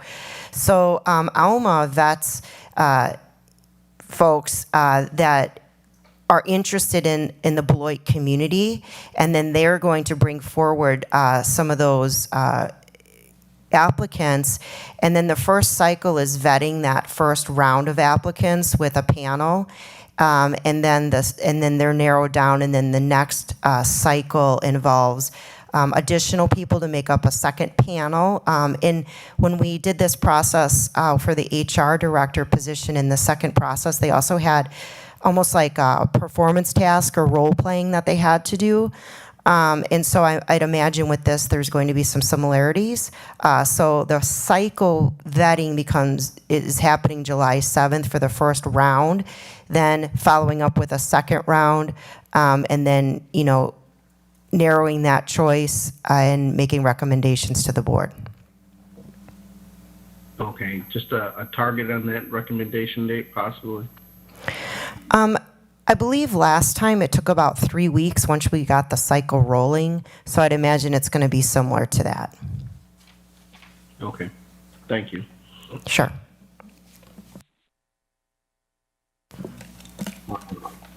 Any other questions, board members? Okay, Missy Beavers and Ryan Turner are here to review safety and security.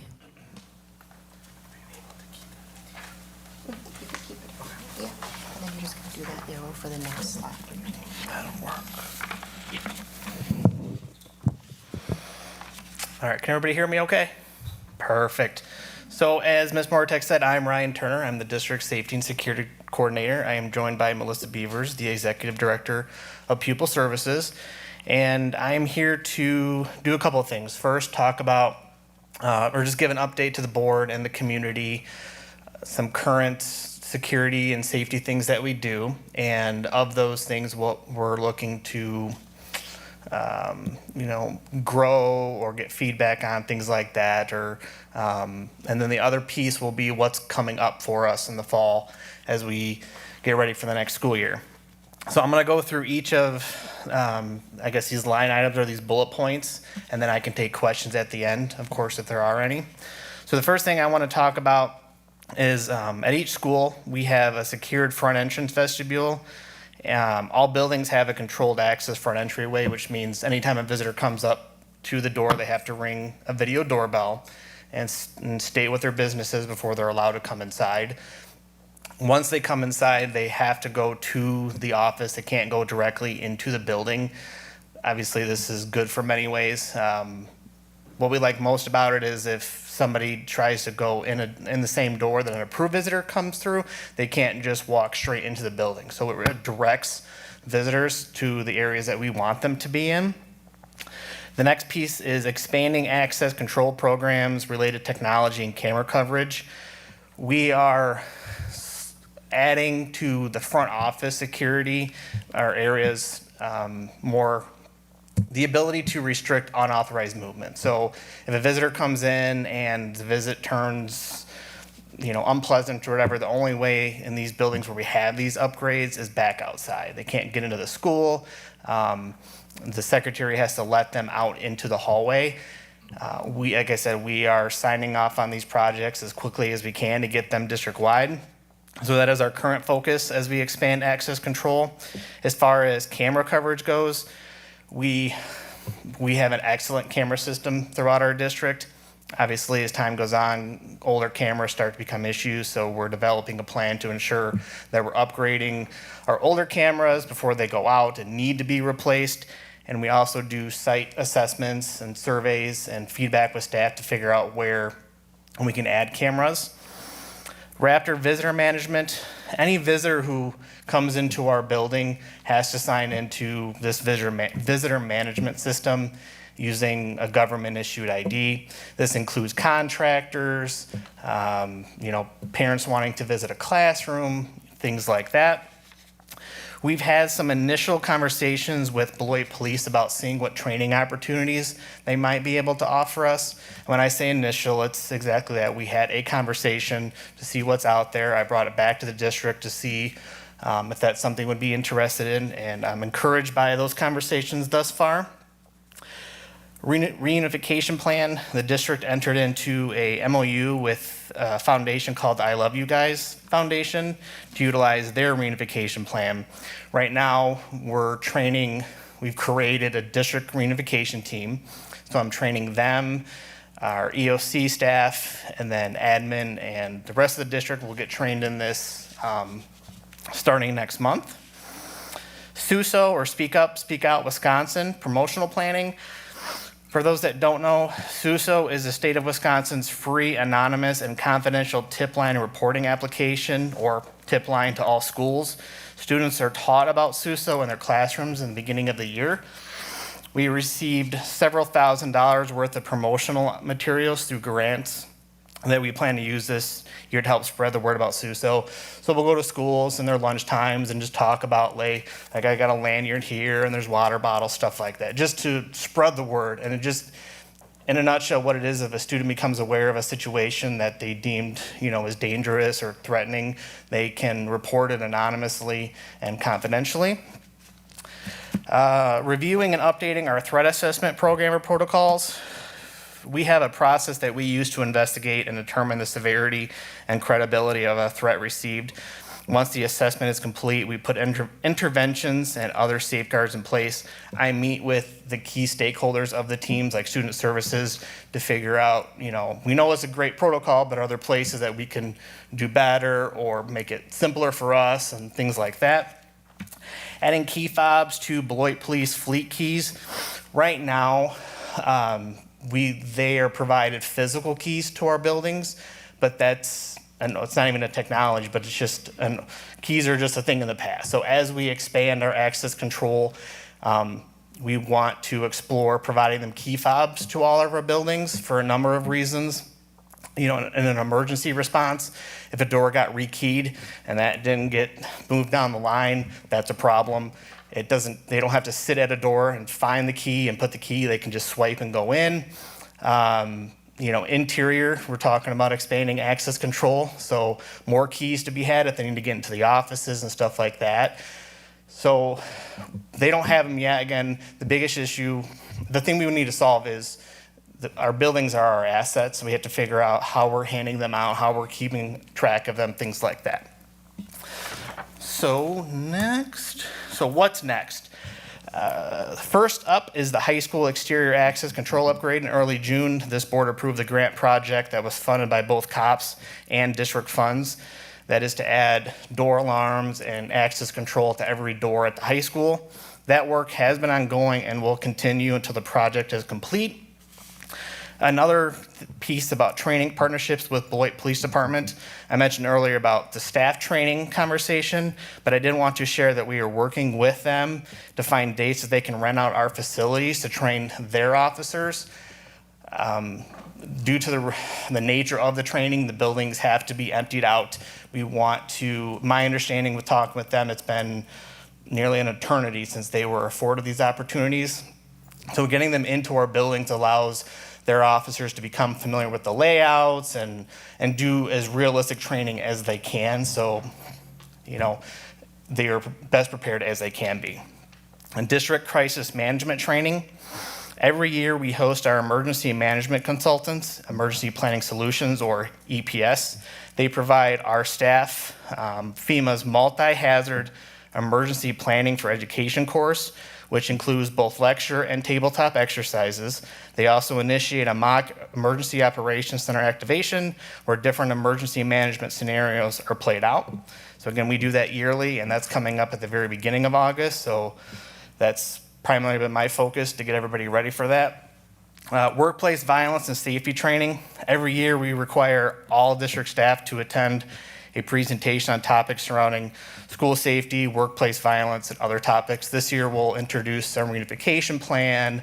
I'm going to speak to them about concerning behaviors that a student or an individual may exhibit, through some reports from the Secret Service and such. Just the more eyes and ears we have out in the world, hearing things and report that to us, we might be able to offer some interventions or support to a student.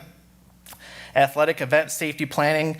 The district athletic director, the high school admin, Beloit Police, myself will be meeting in early August to collaborate on safety and security for the upcoming season. And I will share kind of the results of that at our August meeting. And lastly, Summer Summit training opportunities. Ms. Mortek talked about the planning that we've been doing for Summer Summit. We found 2 opportunities that we would like to offer. The first will be a session called Meet Your District SROs. So the SROs will come in and they will offer a presentation on their work, maybe some of what their policies are, and just kind of explain how things work in the police world to try to build that understanding. And then they'll, of course, be able to ask questions and stuff like that. So we haven't done anything like this, so I'm pretty excited about that. The other thing we are trying to do is a course called Stop the Bleed. This training will teach staff the ability to recognize life-threatening bleeding and intervene effectively. So, of course, what comes to mind is if there's, an active shooter or something, but, if a kid falls off a piece of playground equipment, they're as trained as they possibly can be. So that's what I had for you this evening. Are there any questions that we can answer for you? Board members, drop a question mark in.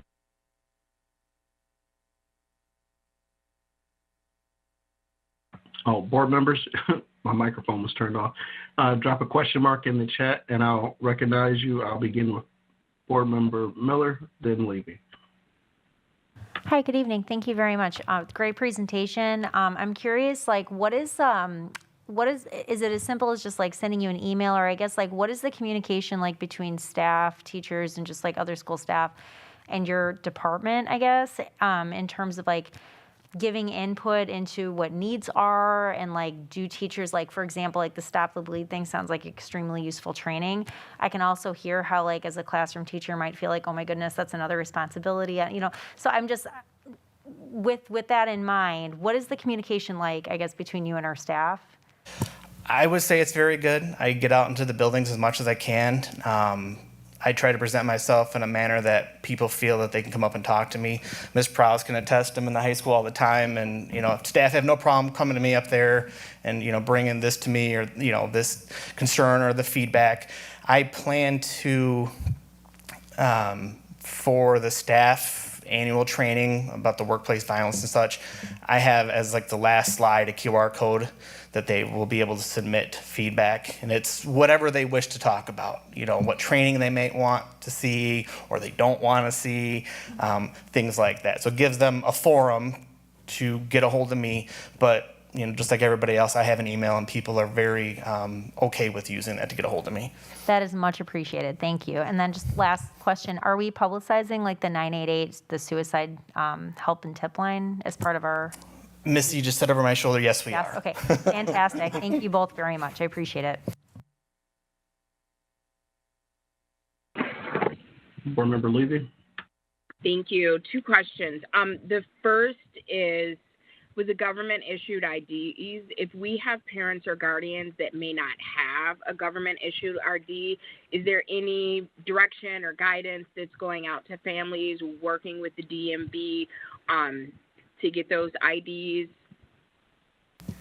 Absolutely. So as part of the new reunification plan, as I mentioned, I've been training currently our new reunification team and the district EOC team. And the same with the reunification is the same with Raptor. To pick up your student, we obviously would like you to be able to positively identify yourself, and the best way to do that is with a government-issued ID. But we understand that not everybody has one for one reason or another. So I am meeting with, I believe it is actually tomorrow, our communications department to go over some materials that we might be able to get out there as offer as resources, maybe talk about opportunities to get a consulate card, things like that. Perfect. And then my other question is, with respect to substitute educators, how are keys being handled so that they can get students in and out of the building? I know that sometimes that's a challenge, especially if the teacher doesn't leave their key for the substitute to use. Is there a process in place for that? I believe there is, but that is handled by, like, let's speak for the high school, their bookkeeper and facilities. I've never heard of a situation where a substitute was not able to get into a classroom, but to specifically what the plan is or, how that's accomplished, I can't speak to that. I'm happy to find out and get that information to you. Yeah, and I could see how that would pose an issue at the high school, but I was thinking more like at the elementary and the middle school level, where substitutes are responsible for taking students in and out of buildings, and then they may not have a key in order to do that seamlessly. So yeah, if you could follow up and just let us know what the plan is for substitute educators accessing the building and making sure that they're familiar with plans and they're keeping our kids safe, that would be great. Yep, absolutely. I can add one piece. Like for elementary schools, when the kids go out for recess, typically they all come back in one particular door, usually the door closest to the playground. More often than not, if not all the time, those doors are the key fob or controlled access. So they should be able to they're all issued fobs. So they're programmed to that building. They should be able to present their fob to be able to get in. But yes, we will do as much research as we can on that and get that information to you. Yeah, and so just specifically, not necessarily your permanent building subs will absolutely have that, but your subs that are just day to day, they may be bouncing from building to building, they wouldn't have a key fob. Completely understand. We'll see what we can come up with for you. Thank you.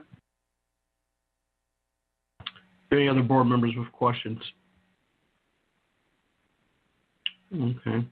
Well, I'm going to add here at this moment, as a Board of Education, I'm thankful for the compliment that Dan Nearad gave us about how thoughtful we've been in our work.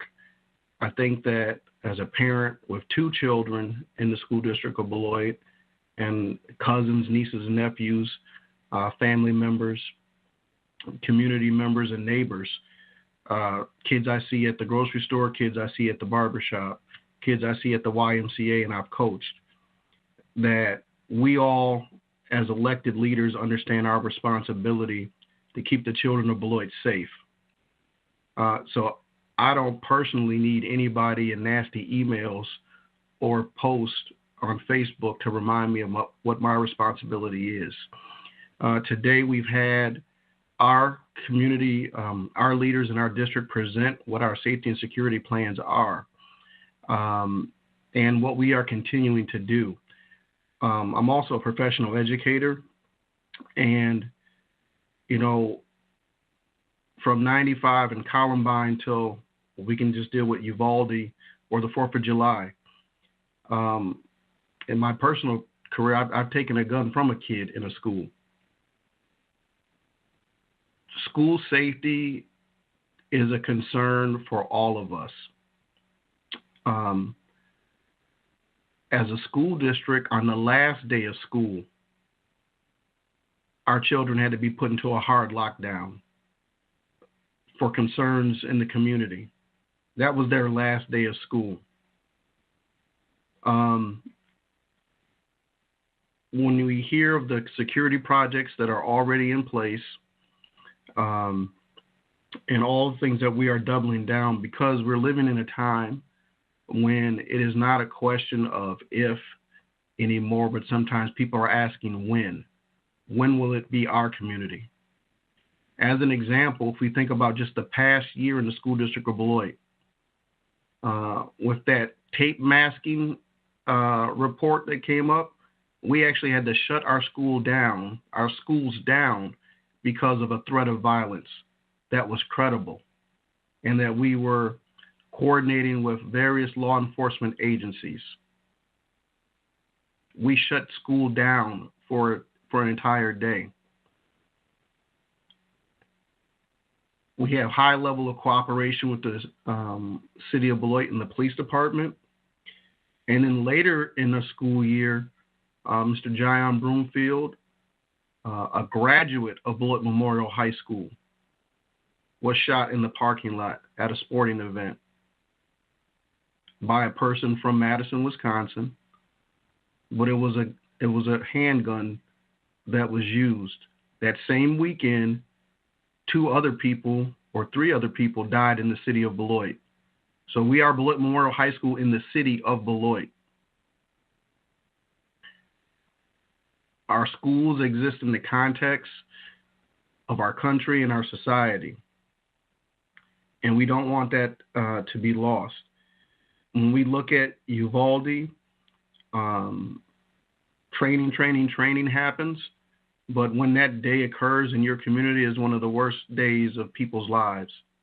As I continue to watch the news and see those parents and then those children and all the questions that they have, we're just living in a different world now.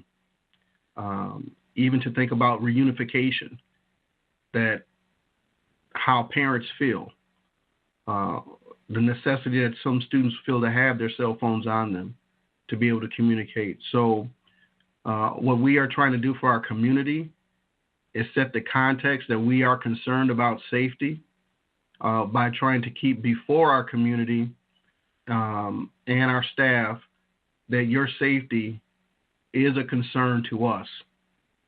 And we are trying to do all that we can to protect you. But we live in a context where being able to protect you is not just based on the things that we do. Because if that person comes seeking to do harm, the tools that they are using against us, they should not have for the purposes that they have planned. So we will continue to update our community to make you aware. And then even as simply as we heard in public comment from Mr. Hernandez and our board attorney is present, the simple things, the fences and children getting away because we're responsible for young people, over 5,500 of them. And so working with people, there's always things that can be improved, but we are trying to keep people safe. We understand what our responsibility is, and we'll continue to highlight the steps that we are taking to keep our children and our staff safe.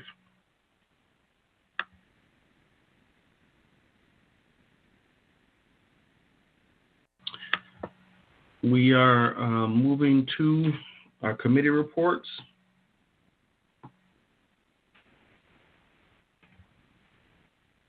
And Business Operations and Finance Committee, Spencer is not here, so for this evening, we'll just move forward.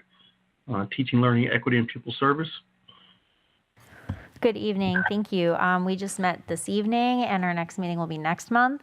Coming up on the consent agenda this evening is the adoption of our academic standards, which, as I mentioned in the committee, anybody who's interested, it is posted as an attachment and hyperlinked.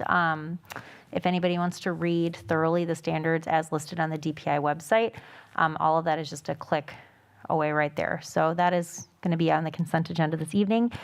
We also just heard an update on an outstanding partnership with a program out of Edgerton from Edgerton Gear, facilitated by Rob Hendrickson in collaboration with Ms. Prowse, who's kind enough to be here this evening with that work for our students and internship and kind of character training, which is good stuff. And also got an update on how we're moving toward a coaching model for biliteracy with our ESL, kind of like reimagining our ESL to meet the current needs 10 years into the DLA program. So lots of exciting things this evening.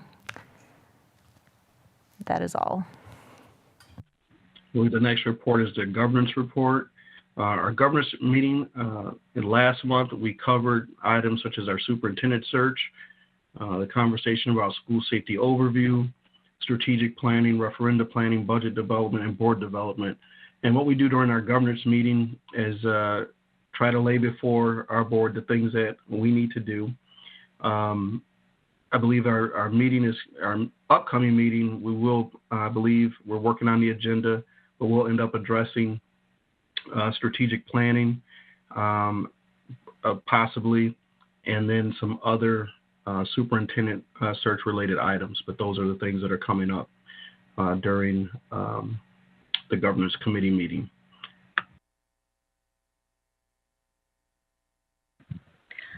For the legislative update, that is attached. It's in the interest of time. And the policy committee, the next update will be available at our August 2nd meeting. All right, thank you. We're now at 5A, the consent agenda.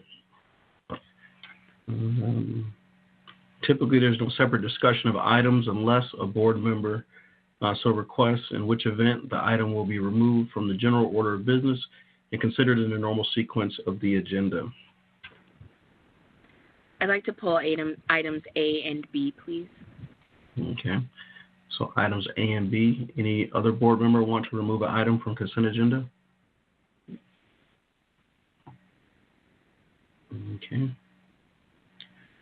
So we'll remove item A and B. And then is there a motion to approve the consent agenda absent items A and B, and then we'll pick up items A and B? So moved. Okay.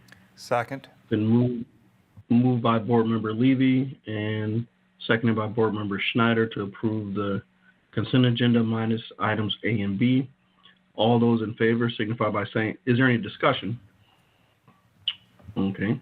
Hearing no discussion, all those in favor signify by saying aye. Aye. Aye. Aye. Aye. Motion passes unanimously. And we'll start with A. Just a couple quick questions. One, thank you for all of the work that went into this. It seems very thoughtful and comprehensive, and I'm excited that we're finally at the point to vote on this. A couple things. On the FAQs that were provided, number 3 is what is the purpose of the Human Resource Committee, and then it explains it. My recommendation is that the name of that committee is changed, so it's not confused with the Human Resource Committee of the Board of Education, which is a committee of the whole. And then my other comment, thank you for confirming that it is the $1.2 million for that startup cost, and also for clarifying that 50% will be covered by ESSER funds and 50% will be covered by the district. And again, this is just for the initial cost. My question is there a reason that's 50-50? Is there a reason we couldn't have leaned more heavily for that initial cost of $1.2 million on the ESSER funds? And I'll pause before I go to my last question. Sure, I can answer that, and then Wendy, our Director of Finance, is here too to help clarify. But essentially, in those original plans and presentations, we knew that it would be abraded funds between ESSER and district funds. And in thinking about the move to the comp plan, we can use our one-time ESSER funds. But we also didn't want to, right, where we talk about that financial cliff, we want to be thinking about how we're building into a budget. So that longevity piece is helping to think about, okay, district funding and how are we keeping that within that, so that we're not having to make modifications down the road. And so it's just kind of that cushioning and embedding into district funding as we're thinking about responsible budgeting and sustainability. But I'll allow Wendy to kind of clarify a little bit more if I left some things out. No, you did a good job of explaining that. Certainly we can use more ESSER funds, and as we finalize our budget for the year, if that's a direction we need to go, we can certainly do that. And just for clarification, I'm not talking about the reoccurring cost. It looks like that's being estimated at $800,000, and that's actually my third question, so I'll kind of go back and forth. So one, it looks like the approximate cost for year 2 to implement the plan is approximately $800,000. And I get we don't have a crystal ball, but is it a safe estimate that years 3 and moving forward would be close to that $800,000 mark as well? Yes, it would slightly increase every year. Okay, so back to my second question. Since it's the $1.2 million is the startup cost, and this is separate from the $800,000 plus annual cost after that, is there a reason? Do we have the capacity to completely cover that with ESSER funds? I'm just wondering why the decision was made for 50-50, and since it's that initial cost is a one-time obligation, kind of how that formula was come up with, and could we go heavier on the ESSER funds just for the $1.2 million? I completely understand that we will be building in that reoccurring cost into each of our annual budgets. Sure, yes, we can, like I said, we can use ESSER funds for the full amount. It was Dr. Keyser's initial intent that we would use a mix of the funds, just so that we don't create that fiscal cliff when those funds run out. But we could do it, knowing that at some point the district is going to have to pick up the full bill. So just for clarification, I'm glad that we have that flexibility there, that it doesn't necessarily have to be the 50-50. And again, just for the 1.2 million, when will those final decisions need to be made of this amount is ESSER, this amount is district? We can make that at any time. We can do that immediately if we need to, sure. Would we need to have an understanding of how ESSER funds are also being spent in other areas to know if we would have that capacity? We do have the capacity. We have ESSER funds that extend for the next couple of years, so we do have that capacity. So we could, and then I'll yield the floor if other board members have questions, pay for the $1.2 million startup to get everyone onto the plan out of ESSER funds. And then the $800,000 thereabout, we could build that into our district budget. Is that accurate? Yes. Okay. Thank you. Any other board members have questions? Okay. I do have a question. Just need to have some clarity. What's presented to us tonight is the 50%, 600,000 coming from what's budgeted and 600,000 coming from ESSER funds. So that is what we are approving tonight. We have of course we have funds and things can move because we have funds, but what's approved is what's being presented is how to do this from the initial plan. What we're asking for you to approve tonight is the $1.2 million. So $600,000 for the comp plan and $600,000 for the longevity. That's what we're coming to ask. There was further questions from that previous conversation and wondering how we would fund it specifically through ESSER and for our district. So that's a recommendation in a way in which we could do 50-50, as aforementioned, but that we could discuss further, if we feel as if we could fund it a different way. But what we're asking to be approved tonight is the move to the comp plan. Board Member Miller?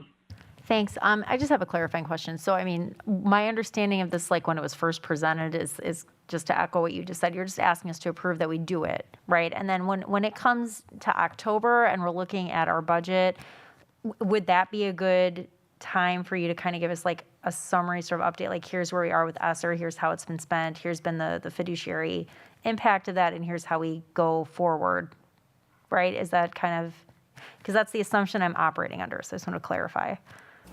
Yes, that is correct. Okay, cool, thanks. No other questions. Are there any other questions, board members? All right. Is there a motion for the approval of the district compensation model? So moved. I move approval of the district compensation model with up to 100% of that initial 1.2 million coming from ESSER funds. I'll second. Would you accept?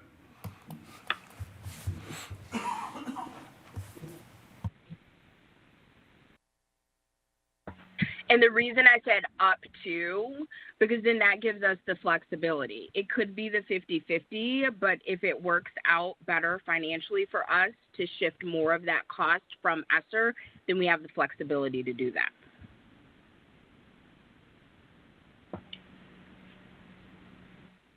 It's been moved and properly seconded.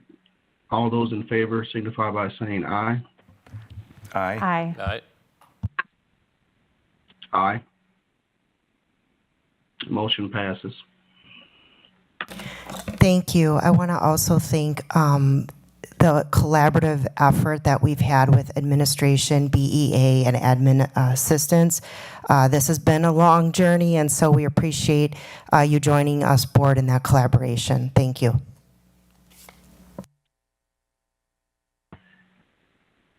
Item B. So just a couple questions. One, whoever did the hyperlinks, thank you very much. That was really helpful. The only question that I had with the adoption of the academic standards for the 2022-2023 school year is how are the alternative programs impacted by the adoption of academic standards? So specifically the Beloit Alternative Program, Fresh Start, and GETO 2. Those programs are operating as, separate programs, but we expect students to be able to perform and to do academic standards. So when we adopt this as a district, we're saying that in our core curriculum and in these core areas, our students are receiving standards-based instructional practices. And so alternative programming may be other options for our kids, but the core is standards aligned.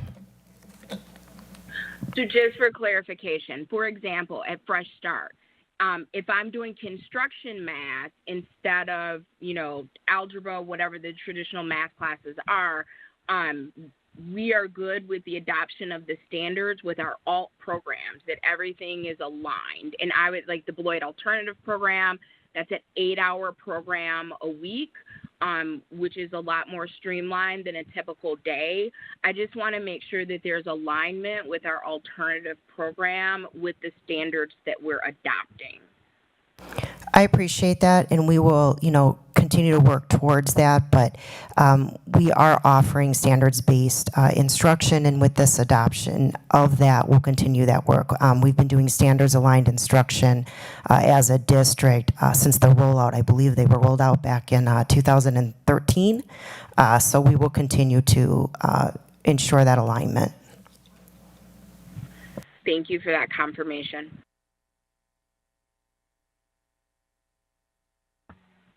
Is there a motion for the approval of B? So moved. Second. It's been moved by Board Member Levy, and seconded by Board Member Miller. Is there any discussion? Hearing none, all those in favor signify by saying aye. Aye. Aye. Aye. The motion passes unanimously.